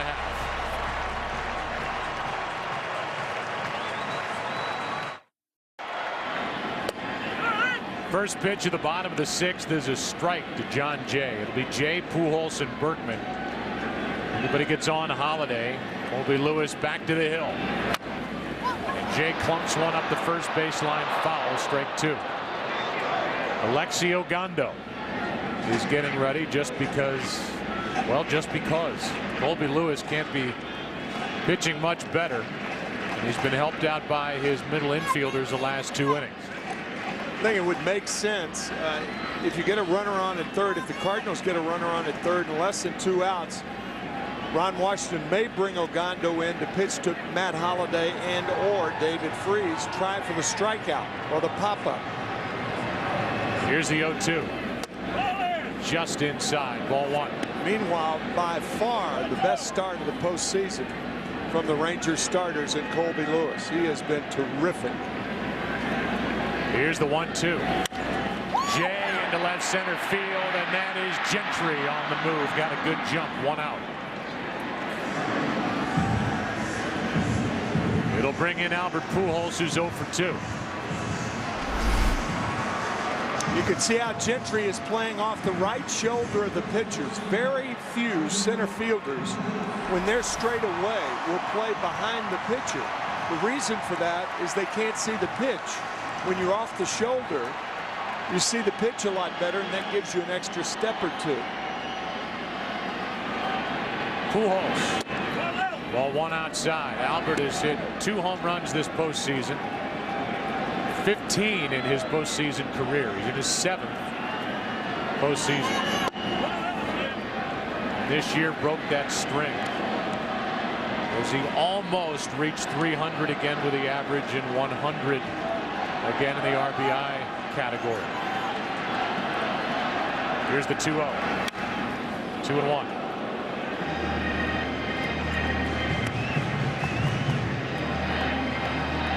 First time in 11 seasons Pujols has failed to get to those lofty standards.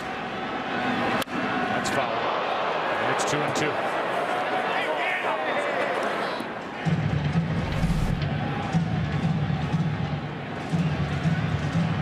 Lewis staying away from Pujols, but Albert with great power the other way too.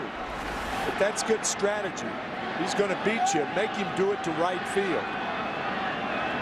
Or if he's going to get a big hit, make him do it the other way. Got in on him, and Beltre to his left takes care of out number 2. And Pujols 0 for 3. And Colby Lewis just rolling right along. This is smart pitching from Colby Lewis. He misses with a fastball and breaking ball and 2 good sliders. Now watch him come back inside. Well done.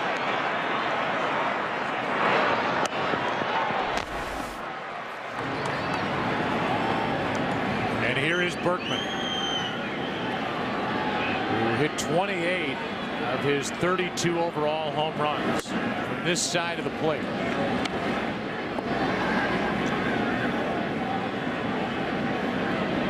He has 1 this postseason, 31 during the regular year. And he hit his way to a new contract, $12 million next year, a 1-year deal.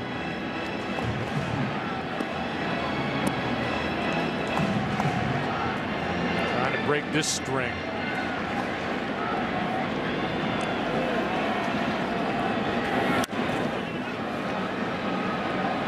Still 1-2. Berkman was a part of the Astros back in '05 when the White Sox swept them right out of the World Series. So it's another try at the Fall Classic. Same with the guy hitting behind him, Matt Holliday, who, as I mentioned, was with Colorado in '07. 2-2.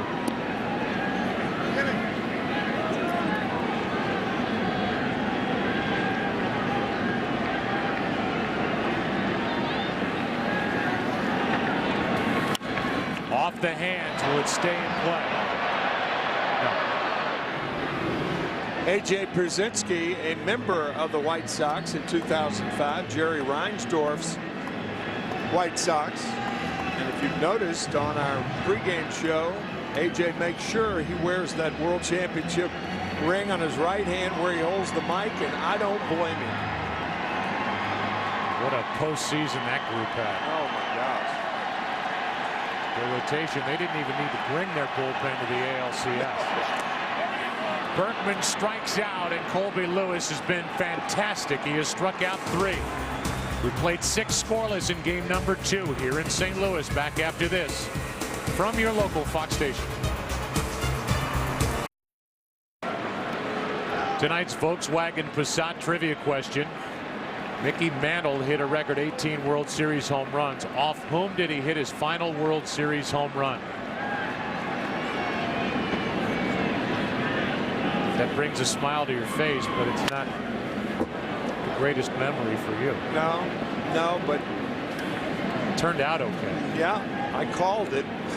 Called the wrong pitch again. Mickey would have been 80 years old today, October 20th. 18 World Series home run, the most ever. Mickey Charles Mantle from Commerce, Oklahoma, a huge Cardinal fan growing up. Here's the 0-1. Hamilton jumping at that pitch, strike 2. Joe, I had the privilege, and I mean privilege, of squatting behind Mickey in that '64 World Series, and the power that resonated from him was awesome. Another strikeout for Garcia, number 7.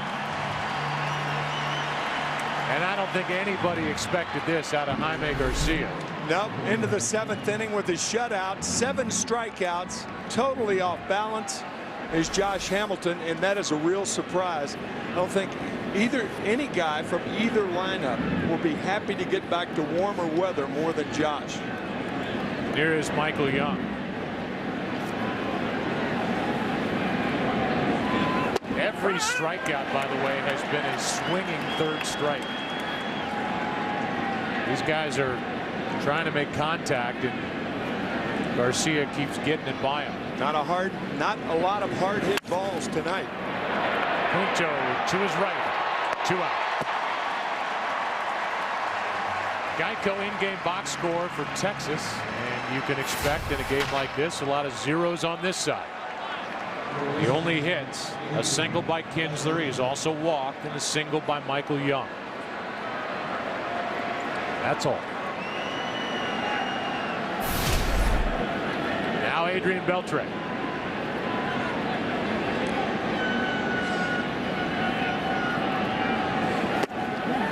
Beltre hasn't seen Garcia very well at all tonight. He has struck out twice. He's missed some pitches by a lot. Well, you talked about it early in the game that nobody in the starting lineup had ever faced Garcia, and they're swinging like it. Hard hit, base hit. Beltre rides one under the glove of Furcal, and a nice play by Jay holds him to a 2-out single.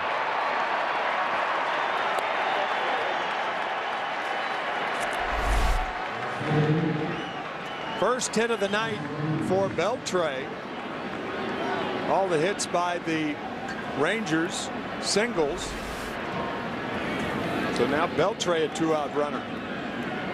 And this Texas team is looking for their big guy to pop one. Nelson Cruz has struck out, popped up. The series will shift to Arlington on Saturday night as Lance Lynn gets loose, the hard-throwing right-hander. Here's Nelson Cruz, and that's ball 1 up and away. A Texas team that hits .294 as a group at home and scores just about 2 runs more per game at their home park than they do on the road. Garcia trying to pitch around a 2-out single. Cruz takes ball 2.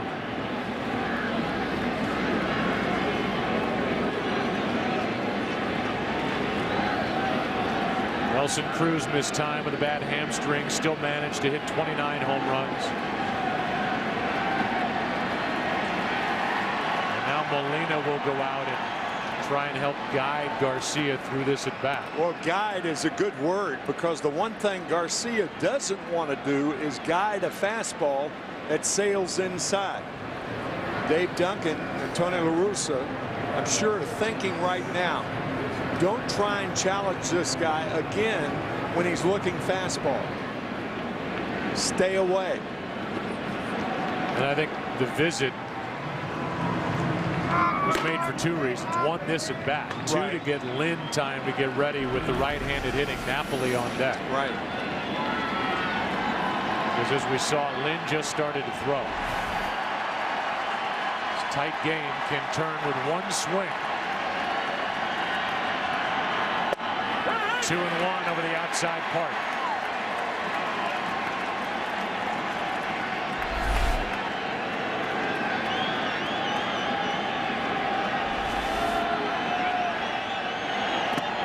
Ball 3. Good play by Molina. That's a tough play on the fastball, trying to scoop it up. And catchers anticipate breaking balls being in the dirt, but not this. Good play. Even hit part of the plate. Yeah. So the count 3-1. Nelson Cruz, what does he have in store in game 2? Runner goes and a fly ball into right. Berkman is there, and that sends us to the 7th inning stretch as Garcia has pitched 7 shutout innings.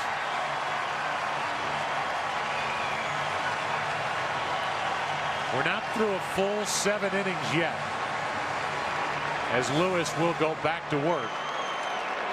But that bottom line, the last World Series game scoreless through 7 was in 05, game 4, White Sox and Astros. And right now, for the introduction of God Bless America, here's John Hewlett.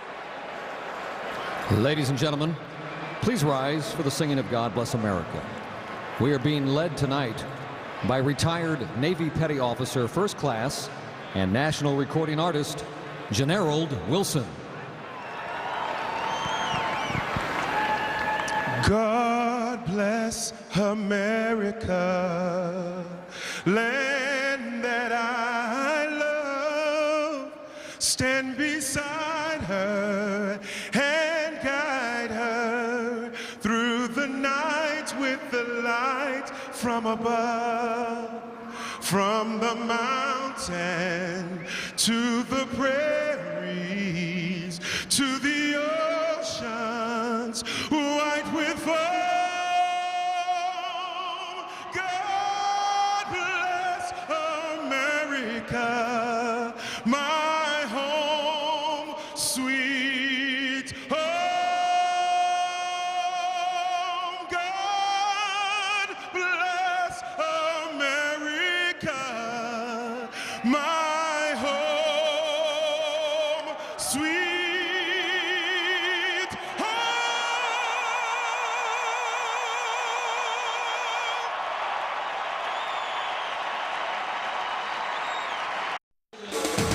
The World Series on Fox is sponsored by MasterCard, asking you to eat, drink, and be generous this fall, and by Verizon, America's largest and most reliable wireless network.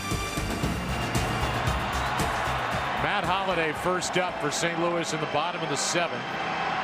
Freese and Yadier Molina will follow, and Colby Lewis, although he doesn't have the strikeouts of Garcia, which now is up to 7, has been outstanding.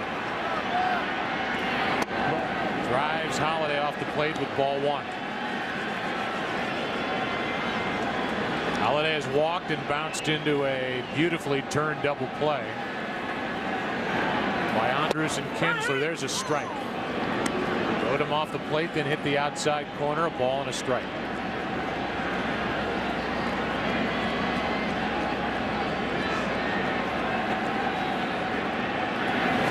Strike 2. Gondo getting loose again in case something brews for the Cardinals here in the 7th.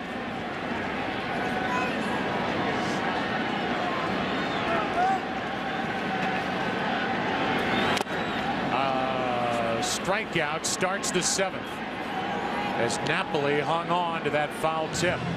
Our Get to a Better State recap brought to you by State Farm. For auto, home, life, and banking, get to a better state. How about the defense last night by the Cardinals?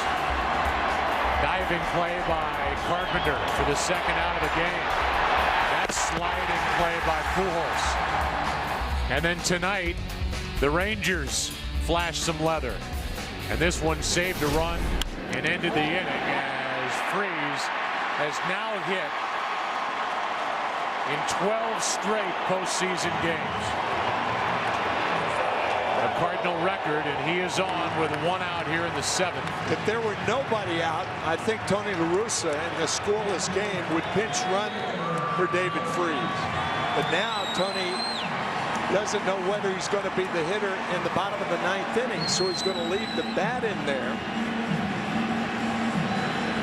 and see what Yadier Molina does. I thought you were going to go a different way and say you wonder how itchy Ron Washington is to pop out of that dugout and go to his bullpen. Yeah, that's right. That's the other thing. And that's only the 3rd Cardinal hit, but he's got a major weapon in Ogando as this ball is hit to left. Back is Hamilton, 2 out. And back to first is Freeze with Punto coming up. That's a big out. And will allow Colby Lewis, you would think, to try and finish 7 innings. Yeah, we talked last night about David Freese operations on both ankles, so he is not a fast runner at first base. Only 1 stolen base all year. Meanwhile, Punto has hit only 1 home run all year, so all likelihood it would take more than just Punto to do something about the scoreboard. Strike 1. And each starter is trying to get through 7. In the 8th for Texas, it will be the bottom 3 in their lineup. Wouldn't Ron Washington love to get Colby Lewis through this 7th and then be able to pinch hit for him in the 8th? The 0-1. Strike 2. Meanwhile, Tony La Russa has already made a decision, and Alan Craig is out in the on-deck circle. Lewis with a perfect strike to Punto.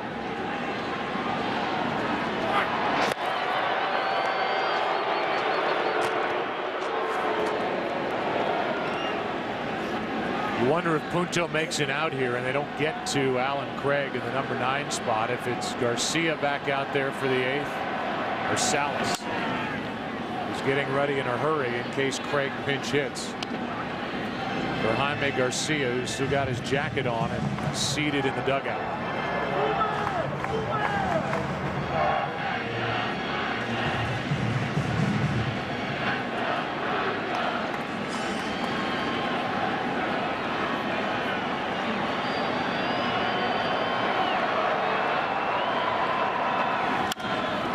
That's off the glove of Young. And Freese will turn and make it to 3rd. Punto 2 for 3 tonight. And we may have that same matchup we had last night. Alan Craig is coming up with Ogando ready in the bullpen. Alan Craig won the battle last night. A 2-strike base hit as Punto grounds one off the heel of the glove of Michael Young. Puts Cardinal runners on at 1st and 3rd, and that's exactly what's going to happen, Joe. So for the 2nd night in a row, it will be Alan Craig and Alexi Ogando with a game on the line. Colby Lewis was terrific. And I'm sure frustrated to come out here in the 7th, 1st and 3rd, 2 out. It's a rematch when we come back in the 7th inning of game 2.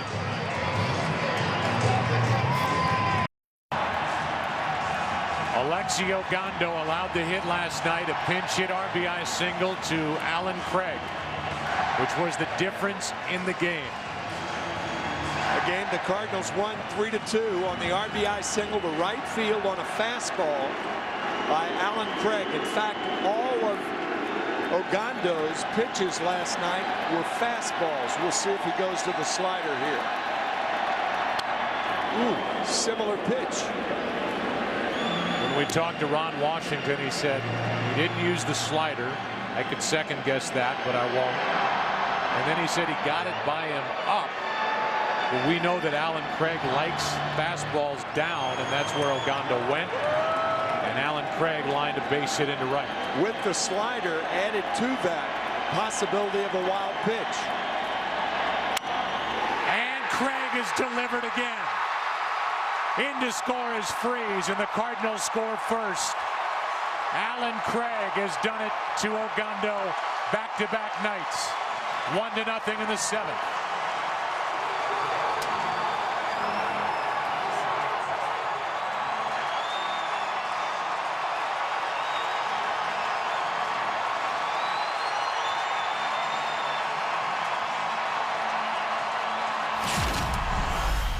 Frighteningly, these 2 pitches look about the same. That was last night. It gave the Cardinals the win 3-2. This is tonight to give the Cardinals a 1-run lead. Same pitch. Right above the knees, fastball, and another hit for Alan Craig. Are you kidding me? And you can see where Napoli was set up high. Yeah. And Ogando just missed his spot and gets burned again. Now it's for Cobb. Strike one. The Tigers couldn't touch Alexi Ogando in the ALCS. We don't know if the Cardinals can. We know that Alan Craig can. Taking fastballs thigh and knee high and driving base hits into right.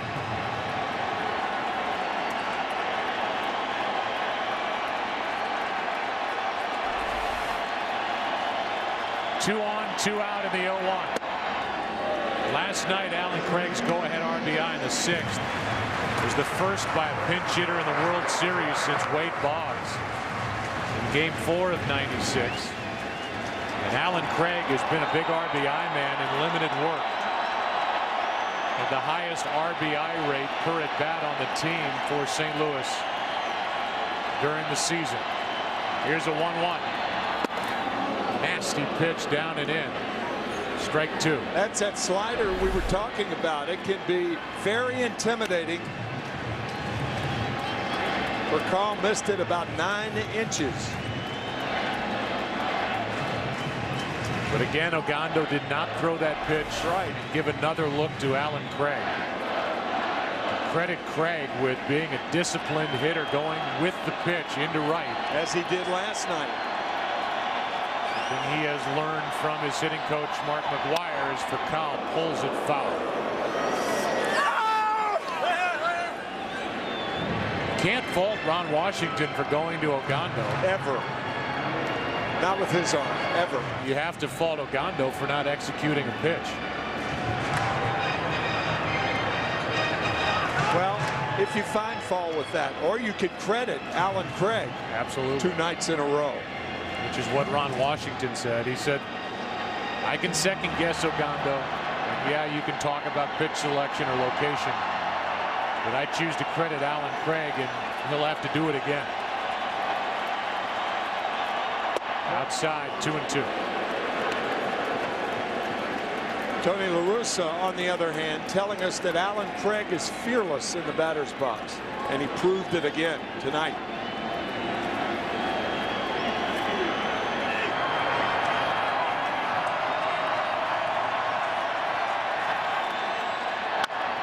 Kyle chops it to Beltre, who gets the out. With Punto going out of the baseline. Punto with a big hit that set up Alan Craig.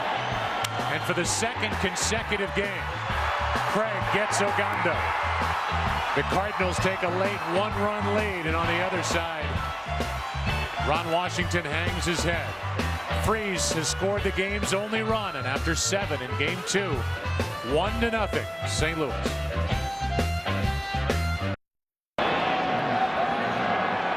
Descalso takes over at third base. Freese is gone. Descalso hits 6th, and now Fernando Salas, who for a while was the Cardinal closer, takes over and gets one past the bat of Mike Napoli. We're into the 8th inning. 1-0 St. Louis, leading this best of 7 1-0. Napoli is lined out twice. Once to third, once to right.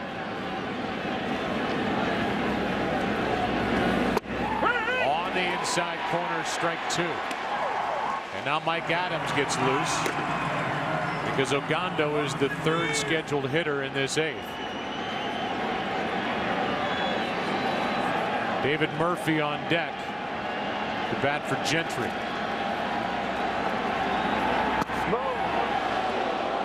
Just outside, ball 1.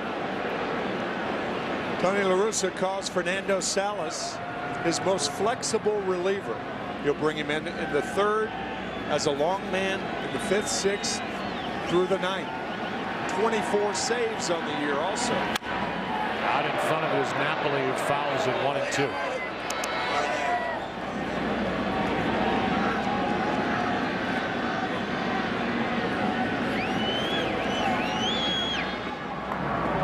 Zepchinski, who got 2 big strikeouts last night.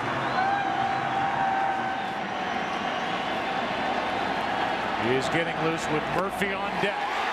And a strikeout starts the 8th.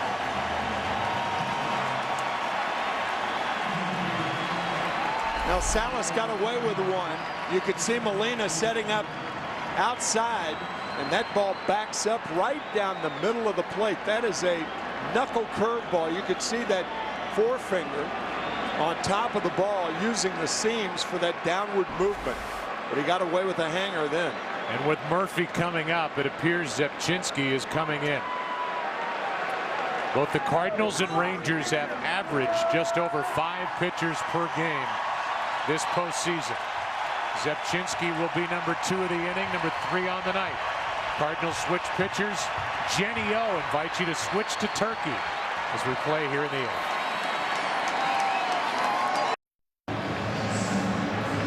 Here is Zepchinski, who's been getting better and better this postseason. Last night he came on and struck out 2 right-handed hitters with 2 on in the 7th. You got Gentry and then Herman. And now your Vitor Alba with 1 out, nobody on, will bat for David Murphy. So Murphy was announced, and he is erased on the scorecard. He's done for the night without an at bat.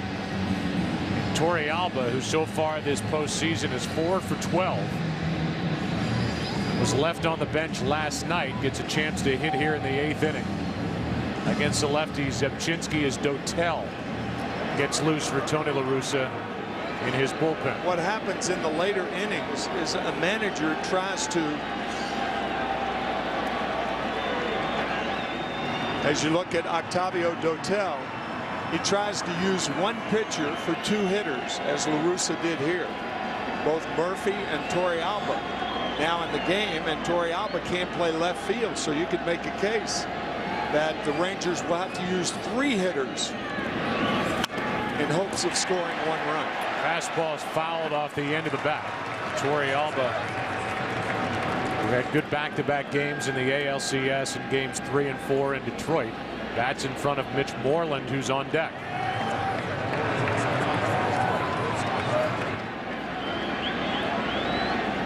Here comes the 0-1 with 1 out, nobody on.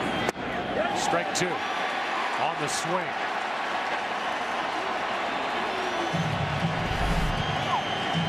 Changeup from Zepchinski. Nickname Scrabble. A lot of letters and good stuff. Maybe a future starter. Former Blue Jay. Gets Torey Alba 2 out.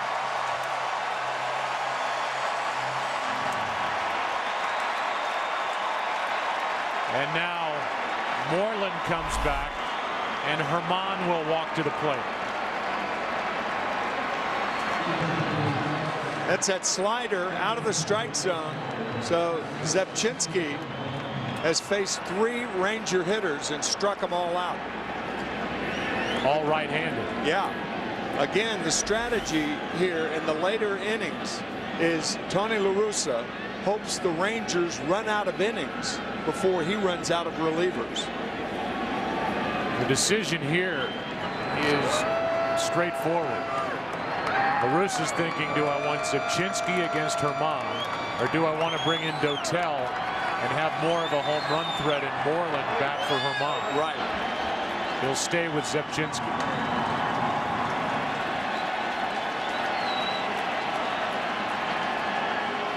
Zepchinski struck him out last night with 2 on. And now a ground ball to first, and this Cardinal bullpen has been sensational in the month of October. And nobody has been bigger than number 34. Traded here from Toronto in July. 1-0 in the bottom of the 8th. The World Series on Fox is sponsored by Audi, Truth in Engineering, and by Jenny O. Make the switch. Look for Jenny O Turkey at a store near you. Tonight's aerial coverage brought to you by DirecTV. If you call yourself a sports fan, you got to get DirecTV. Changes defensively for Texas in the bottom of the 8th. Andy Chavez is in center, where Craig Gentry was batting in the 8th spot. It had 4 people in that 8th spot here in the last 10 minutes. And pitching and batting 9th is Mike Adams. John Jay first up. And he flies one into center for Chavez to his left. 1 pitch, 1 out. And this replay brought to you by Happy Feet 2. Every step counts. And taking happy steps down to first or happy steps to the plate. Craig with the hit, Freese with the run. And David Freese is the first player in World Series history to have go-ahead RBI pinch hit base hits, and he did it in his first 2 at-bats. Alan Craig. Think about that. Here's Pujols. I mean, if the series were over after this game and the Cardinals maintained their 1-run lead, he would be the MVP without having started. He will start when this series goes to Texas. Right. As either a DH or as the outfielder with Holiday DH. I would think as a DH. Here is a 1-0 to Pujols. That is slashed down into the corner foul. Once again, tonight's Volkswagen Passat trivia question. Mickey Mantle hit a record 18 World Series home runs. Of whom did he hit his final World Series home run? Bob Gibson in Game 7 of the '64 World Series. 3-run shot in the 6th. A pitch you never caught. Tailing fastball, hit it to left center, a 3-run shot.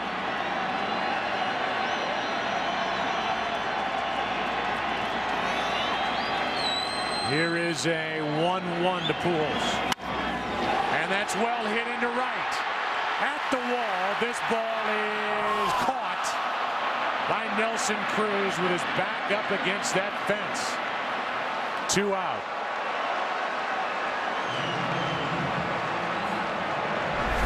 A middle of the plate slider drives Cruz all the way to the fence. That ball missed about a foot from going out.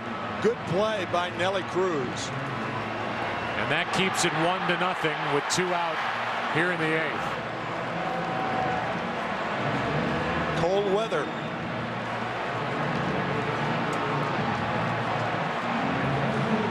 And with the bases empty, here is Lance Berkman 0 for 3.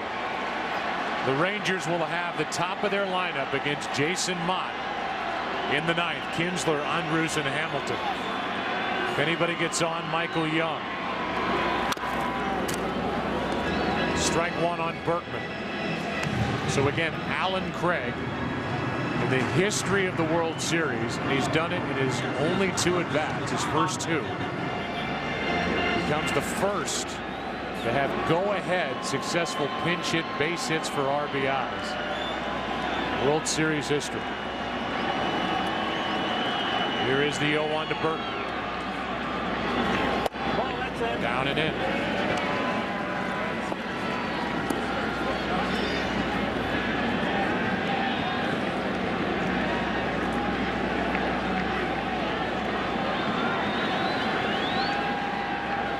Got that record out of the way in a hurry. It's just in the same series, not back-to-back games or anything, and that's what he's done. Off the same pitcher. Off the same pitch. In the same area, same neighborhood. Mike Adams ready with a 1-1 to Berkman.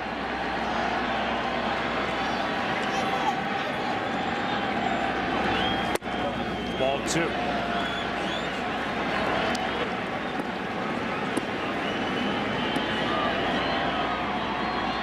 Starter for the Cardinals, the pitcher of record, the same for the Rangers.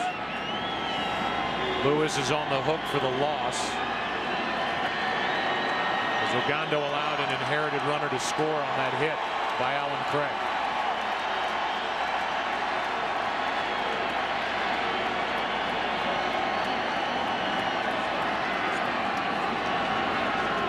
The 2-1. 2-2. Let it go. Oh.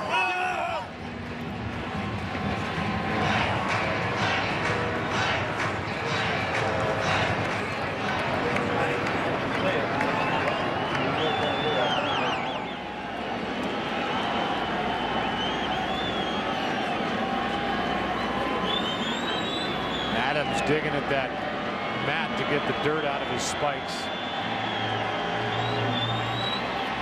Traded to Texas from San Diego at the end of July. Part of that good bullpen for Ron Washington.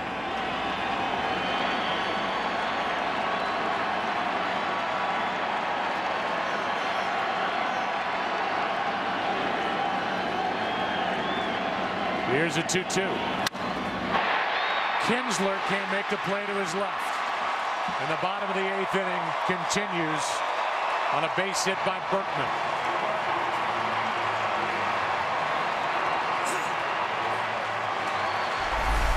I don't think Kinsler had a good jump on this ball. He may not have seen it off the bat, and it goes under his glove. Ball hit very hard.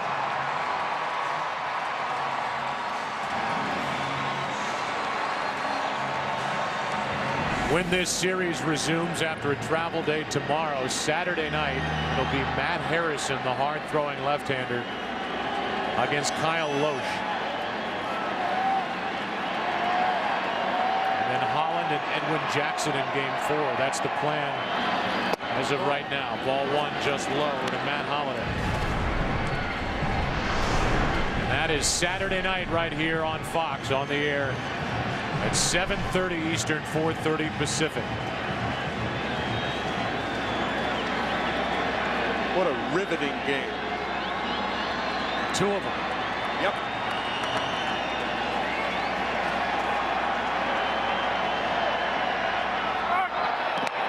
Berkman with a small lead.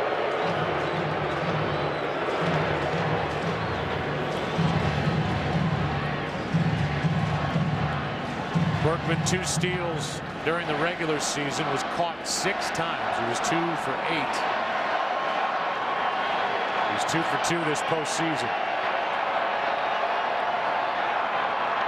Stays put. It's just low again, 2-0.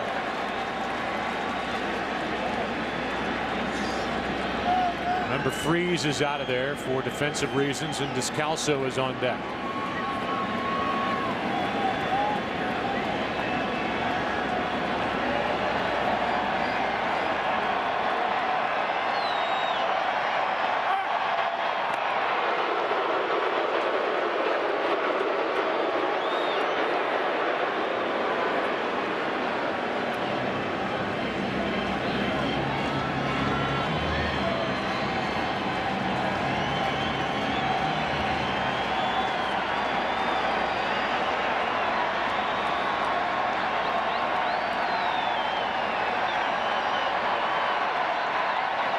Holiday, 23 home runs this season.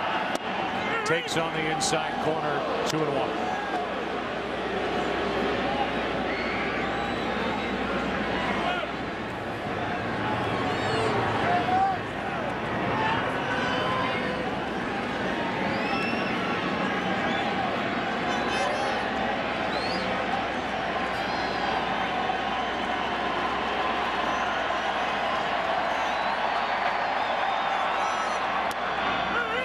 The outside corner, good pitch, 2-2.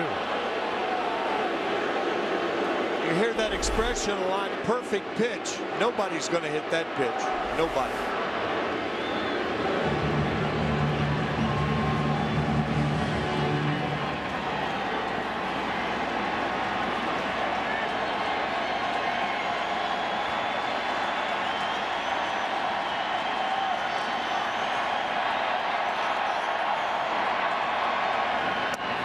Ball 3, and Berkman will get a head start at first. That's why that 2-2 pitch with 2 outs and a runner at first is a key pitch, because if the pitcher misses, then the runner at first is running on the play and he can score on a short double, long single.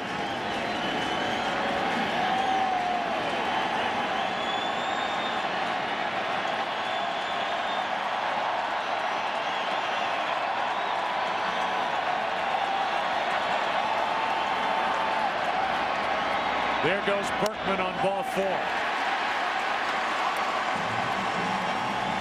Second time Holiday has walked tonight, and Mike Maddox will come out and talk, maybe go over the scouting report on Daniel Descalso, who so far this postseason is 1 for 6. You know, I think, Joe, as much or more than a scouting report, I think a pitching coach would go to a pitcher in this situation and say, stick with your strength. For instance, if Mike Adams is a low ball pitcher and the hitter is a low ball hitter, go with your low pitch, go with your sinker, go with your slider. Stick with your strength, even though it might be the hitter's strength. But remember all the time that he's a defensive replacement. And if he was that good a hitter, he would have started tonight. Descalso did have a knack for having some big hits after the 7th inning early in the season. He is up there with 2 on, 2 out, trying to add to a 1-0 8th inning lead.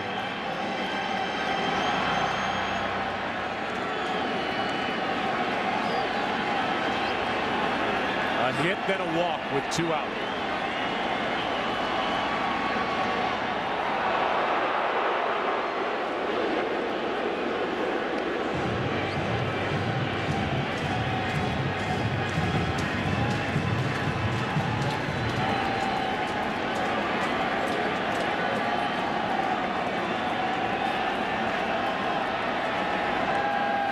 Strike 1. Big swing by Descalso. The Cardinals came in with a disadvantage matching the 2 bullpens. They came into this World Series with an advantage with their bench. No question. With players like Schumacher, who was the regular second baseman during the regular season, Terrio, who was the starting shortstop every day for the first half. Alan Craig, you know what he can do. And Descalso can play all over.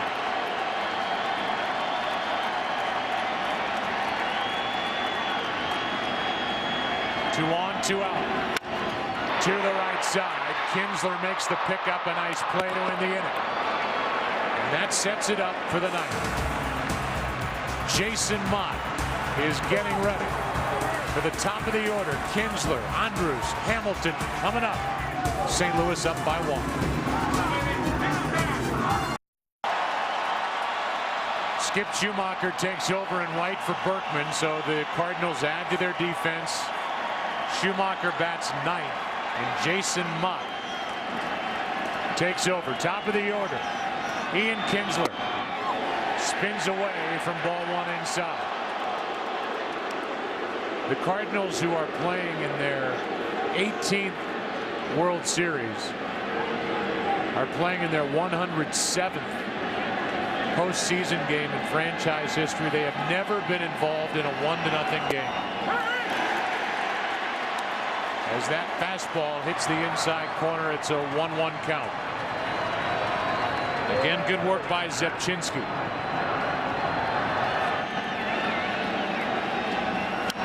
Strike 2.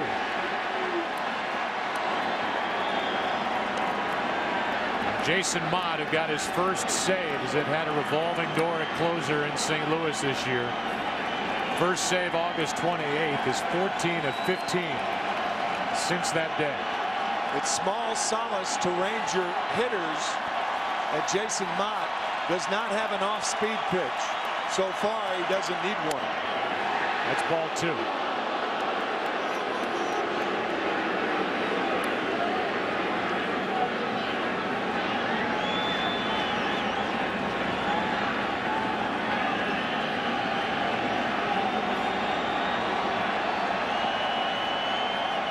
The 2-2. Off the end of the bat into shallow left. Out goes for Kyle, and it's a base hit. Good start to this 9th inning for Texas. And Kinsler is on base for the 3rd consecutive time. Joe, this is where you get burned with that no doubles defense. Normally, if the outfielders were playing normal depth, Holiday catches this ball, but a no doubles defense, the outfielders play about 5 steps deeper than they normally would, and that allows for hits like this. Tying run is on with nobody out. And now we'll see how the Rangers want to play it with Elvis Andrus at the plate.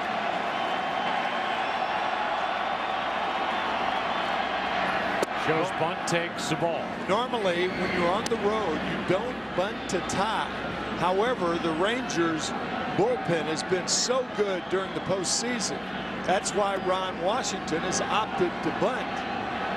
And if Kinsler can score, they'll tie the game.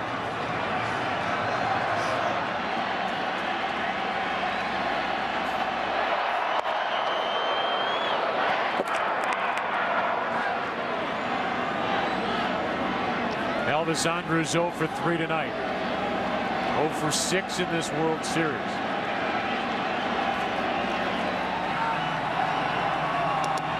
There's a strike.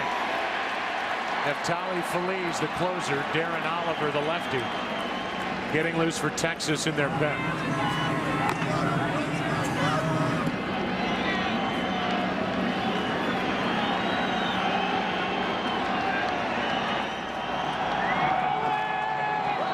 Arthur Rhodes gets loose. There goes Kinsler. Throw by Molina. Safe. And Kinsler with a huge stolen base for the Rangers. Because of a huge jump. He had a big stolen base against Detroit in the LCS. And a huge jump. A great pitch for Yadier Molina to handle. Sliding to the outside of the bag for call with that sweep tag. And Kinsler is in there. And a good call by Ron Kolpa, the second base umpire. Right. Molina did what he could. He had a good pitch to handle.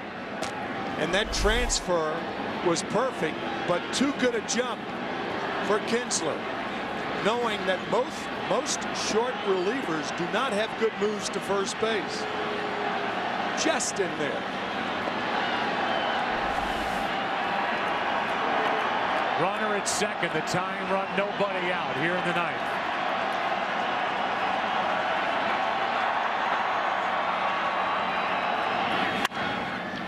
And it's still 1-2 on Elvis Andrus. Elvis drove home 60 runs during the regular season. Josh Hamilton on deck.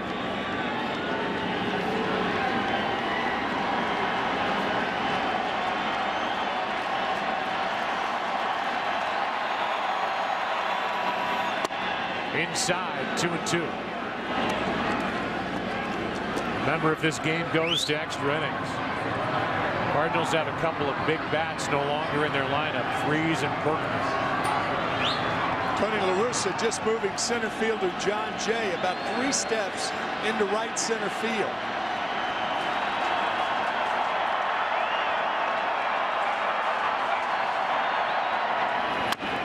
That's foul.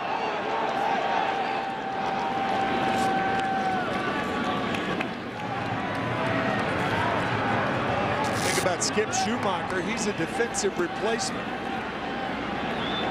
Hard to know as a defensive replacement. It's your first time you played these hitters, and it's tough to know where you exactly should be in the outfield. You think he's too deep, don't you? I do, and I think he should be over toward the right field line a little more. I think Andrus is going to hit the ball to right field. Here comes a 2-2. In the air to center, a base hit. They will hold Kinsler at third. And down to second on that throw is Andrus, nobody out. Second and third. And Elvis Andrus with the biggest hit of this series. That should be an error on Albert Pujols because he actually ticked the ball. The relay throw, John Jay, again, that's why La Russa moved him into right center. The ball hits the glove of Pujols, barely, I believe. Yes. And the throw by Molina to second. Great base running by Andrus, takes a wide turn, continues when he saw the ball get through, and now it's second and third and nobody out for the Rangers. They call it a straight single. They have not put an error on the end of that play. And it's second and third, nobody out. Excuse me, Joe. I think it's an error only because Pujols diverted the throw with just barely. Great hitting by Andrews. Kinsler with nobody out. I think that ball just off the glove of Pujols, and had the ball not been off his glove, I think Molina has a clear shot at Andrews at second base. But odd that Pujols would miss that altogether, pretty much. Well, that's true. Yeah. Second and third, nobody out, and Hamilton at the plate. Well, here's a guy, Josh Hamilton, who was 0 for 7 in this World Series. Last year's American League MVP. Playing with a sore left groin, and Tony La Russa is going to come out of the dugout and may make a change right here. He's got Rhodes in the bullpen for a reason. To pitch to one hitter, and that's Hamilton. But he has not made the call to the pen yet. The alternative would be to walk Hamilton, go for the strikeout on Michael Young.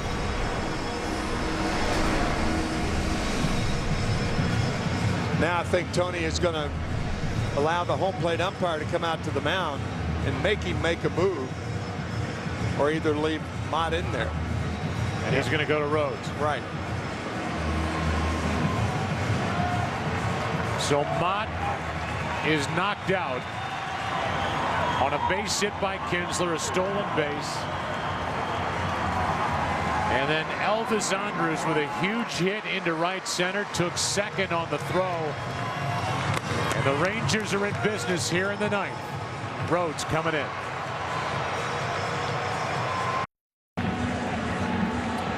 Well, here is Arthur Rhodes, who has put together these numbers over 6 games. He's got one job, but so does Josh Hamilton. Hamilton's job is to tie it or give the Rangers their first lead of the night. And he rips one into right. That'll tie the ball game. Tagging and scoring is Kinsler. Throw to third too late. And it's a 1-1 game with a go-ahead run at third, 1 out on a sac fly by Josh Hamilton.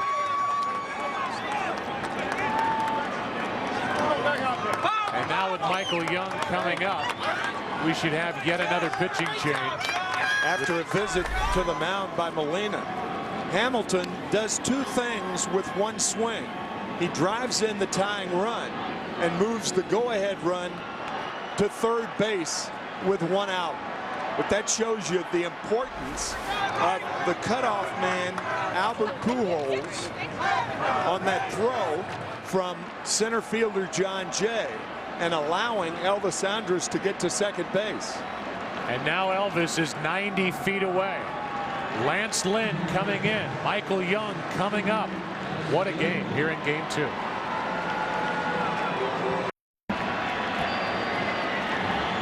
Lance Lynn takes over. Go ahead run at third, 1 out here in the 9th inning for Michael Young. Infield comes in on ball 1. Down and away. Lance Lynn was just rounding into a dependable reliever for Tony La Russa, almost a closer, and he strained his left oblique. That injury again, and he was on the 60-day DL, which expired right before the NLCS started. That's inside. He thought his season was over. And instead, the Cardinals advanced to take on Milwaukee, and Lynn became a part of the bullpen. Lance missing the last 46 games of the regular season.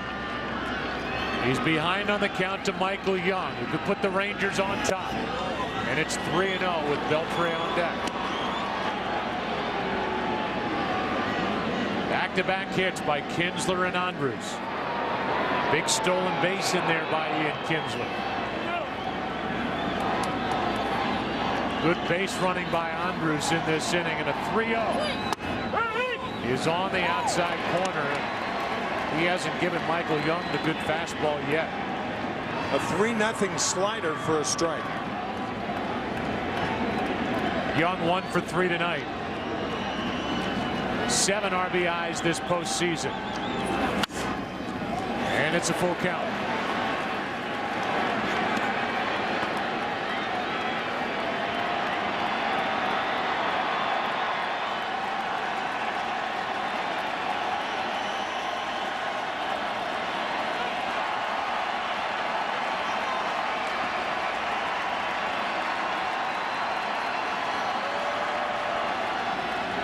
Here is a 3-2. And a fly ball into right center field is going to put Texas on top for the first time tonight. Young delivers a sac fly, and it's 2-1 Rangers in the ninth.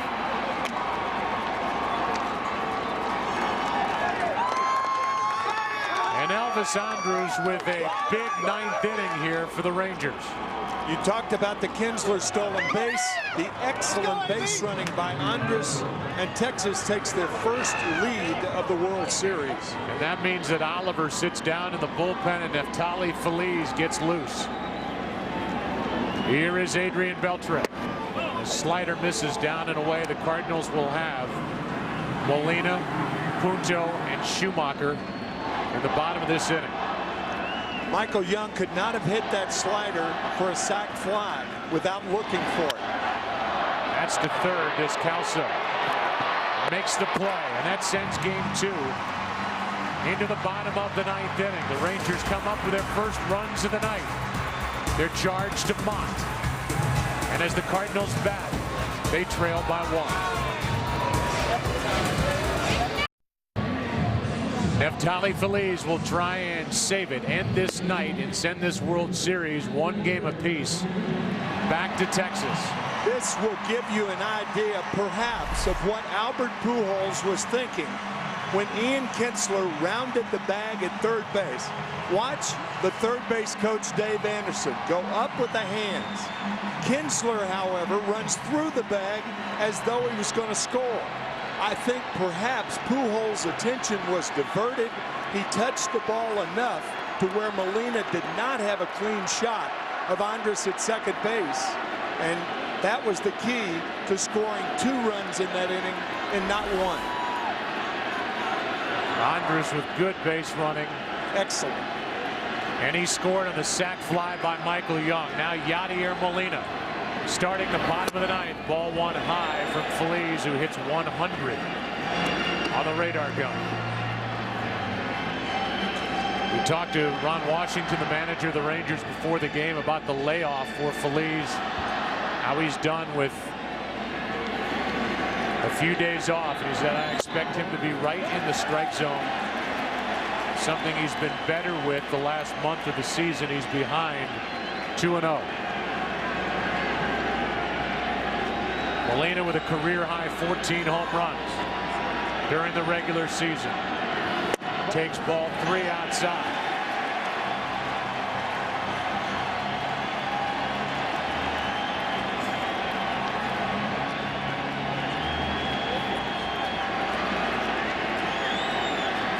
Molina will take on 3-0. 3-1.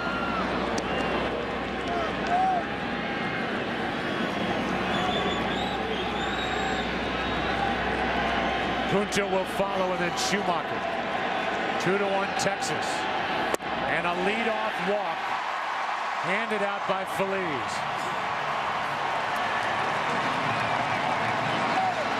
Now, do you pinch run Ryan Theriot and get yourself down to 1 catcher? And I think the answer to that is Gerald Laird, who is a fast runner for a catcher. So Tony La Russa does not waste a runner by using Theriot, and then if they do tie it, having Laird come in for defense. And Punto obviously will be trying to bunt. Cardinals have only Theriot left on their bench.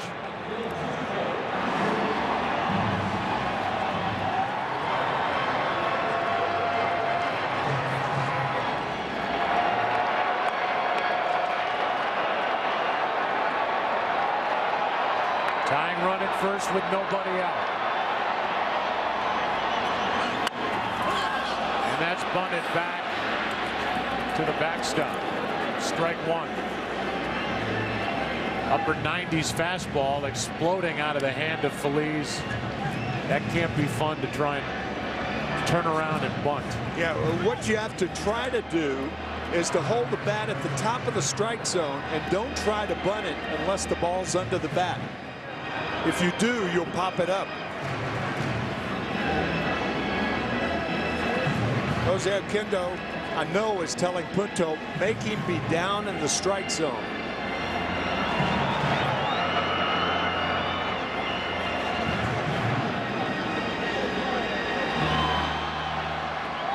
Jared Laird, the tying run at first, nobody out, and an 0-1 count on Nick Punto, who has 2 hits. And that's foul, strike 2.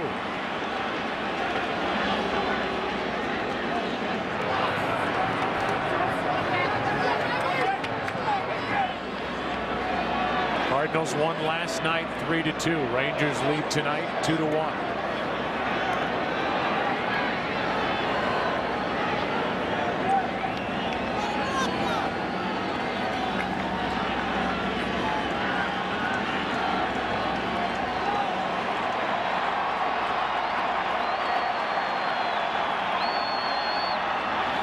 Punto strikes out on a 99-mile-an-hour fastball.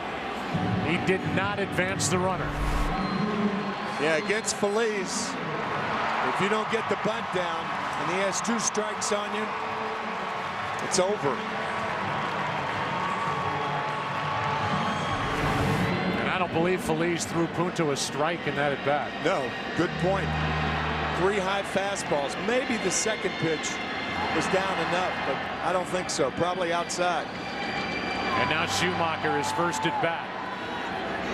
Hit .283 during the regular season, 2 homers. That's foul.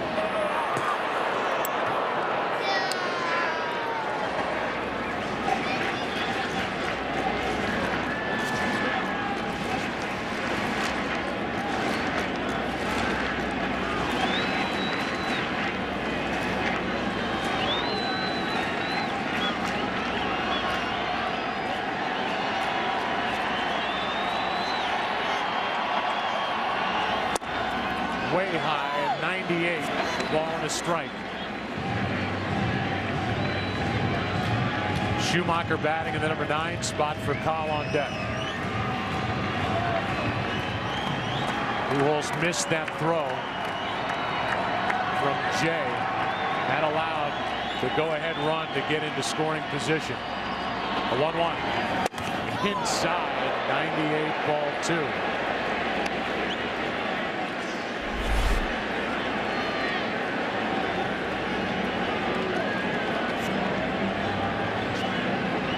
Pretty clear that for Cardinal hitters to make good contact against Feliz, the ball's got to be down in the strike zone. He'll get a fastball, but if it's up, you're just not going to get on top of it.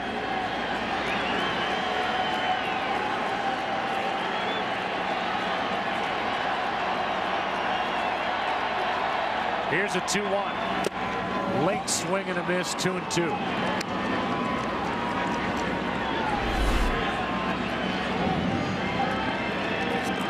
Better pitch to hit.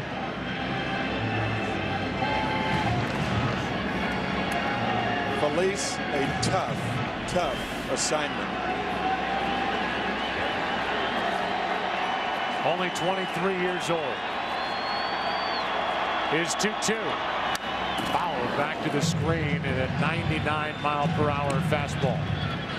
The Rangers here tonight are trying to become the first team since the 2001 Diamondbacks to come back and win a World Series game when trailing after 8. They did that in Game 7 against Mariano Rivera. That was for the World Series. There's out number 2. Back-to-back strikeouts after the walk. And it will be up to Rafael Furcal. What a play by Mike Napoli. We talked about a low fastball. I'll tell you, that ball gets by a lot of catchers.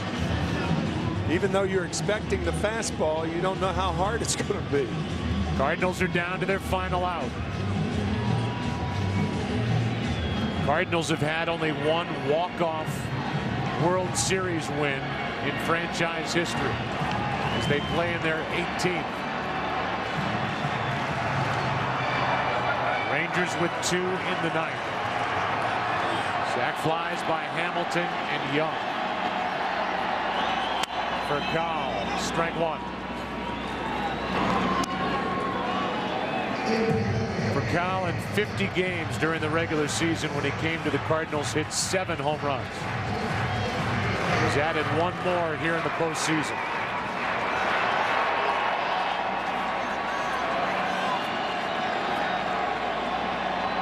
Here's the 0-1. Strike 2 and a big swing by Furcal. Now Feliz is 1 strike away from striking out the side. That's how hitters get in the hole against Feliz. Those foul balls are strikes, obviously. They make contact, but rarely hard.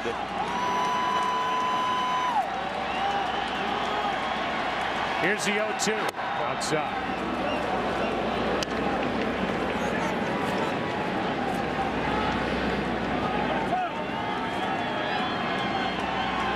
Pitcher of record is Mott. On the other side, Mike Adams. Time called by Furcal.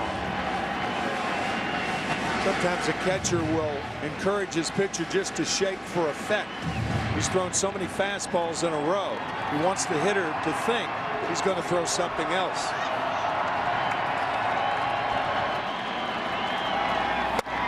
Inside, 2-2.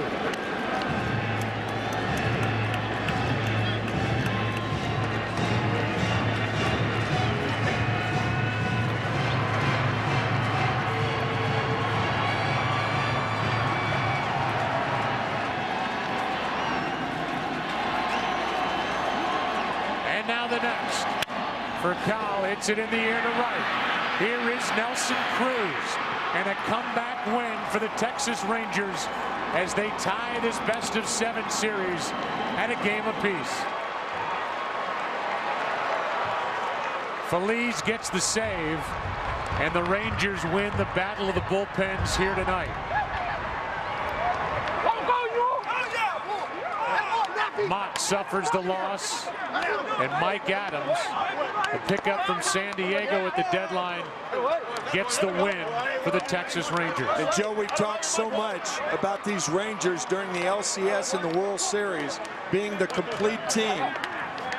10 years ago, all the Rangers could do was hit, but now they can run the bases, and what a weapon that was tonight. Just brilliant base running by Ian Kinsler and Elvis Andrus, coupled with what they did defensively. They really played well up the middle all night. Oh, man. And then combined with their bats and their legs to get Ron Washington a win in this World Series. The best plays of tonight's game brought to you by the Audi A8. True greatness should never go unrecognized. And that keystone combination of Kinsler and Andrus combined to get the win on sac flies by Hamilton and Michael Young, and a final of 2-1. Let's go down to the field and Ken Rosenthal. Thanks, Joe.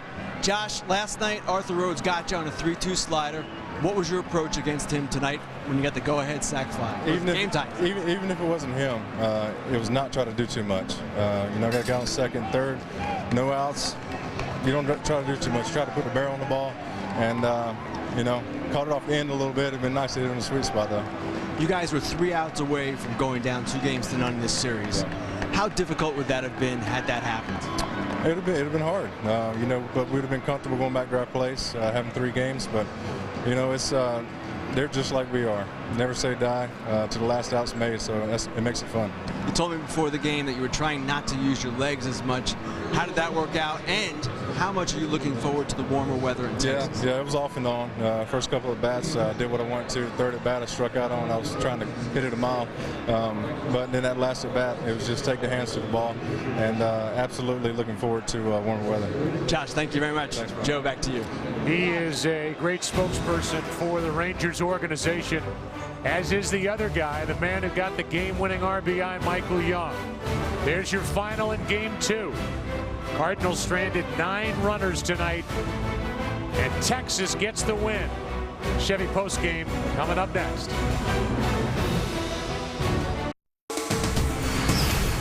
Welcome to the Chevrolet World Series postgame show on Fox.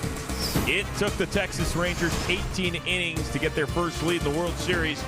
It was worth the wait. A 2-run ninth. They take Game 2 of the best-of-7 series 2-1. Hi, everybody. Alongside Eric Karros and the White Sox backstop, AJ Przinsky.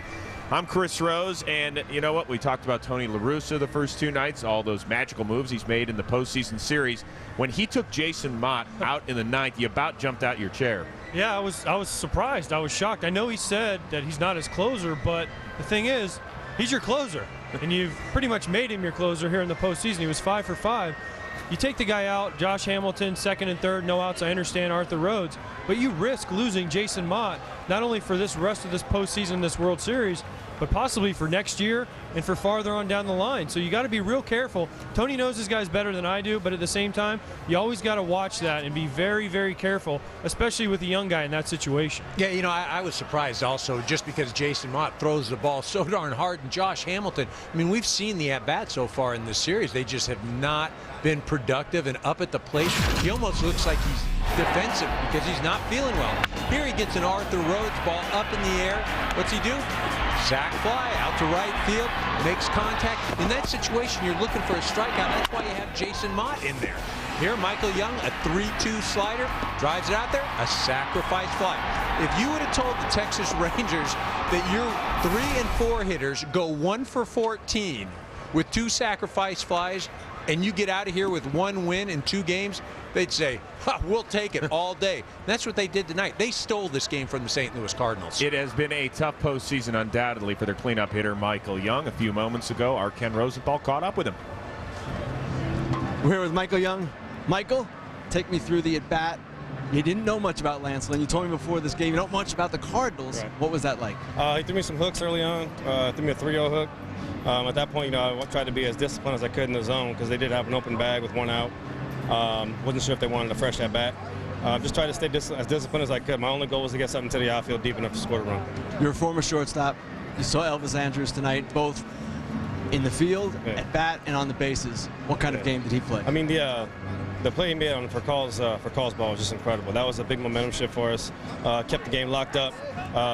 But for us to go out there and find a way to have that at bat that he had off a really good closer, just kind of shows what kind of player Elvis is.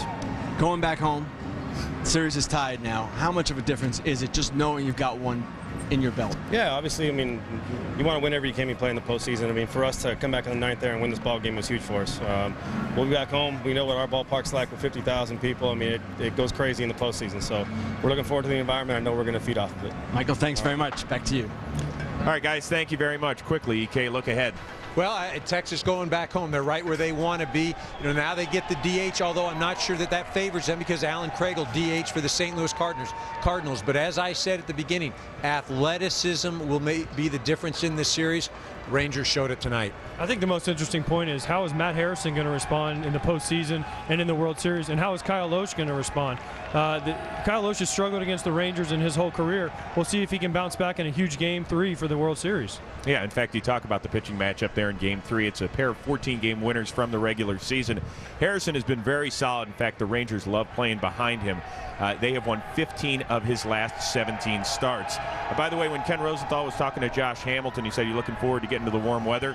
Hamilton's not the only guy looking forward to it. You guys ready to get on that plane, head to Arlington? I think my teeth are chattering right now. Yeah, come on. You're playing this stuff in Chicago. It's not that bad. But you're running around here. I'm just sitting here looking at you. So, I mean, geez. All right. Well, I'll see you on Saturday down in Arlington, guys. It's been a great series so far, an awful lot of fun, a pair of one-run games. Hey, reminder that coming up next, except on the West Coast, it is your late local news. And then join us Saturday evening for Game 3 of the World Series live from Arlington, Texas. Coverage begins at 7:30 Eastern, 6:30 Central, 4:30 Pacific, only on Fox. Then on Sunday, it's a Fox NFL doubleheader, starting with the pregame show at noon Eastern, 9 a.m. Pacific. The Falcons and Lions headline our Game 1 slate. Then in America's Game of the Week, the undefeated Packers battle the Vikings, or the Rams meet the Cowboys. Promotional consideration paid for by the following.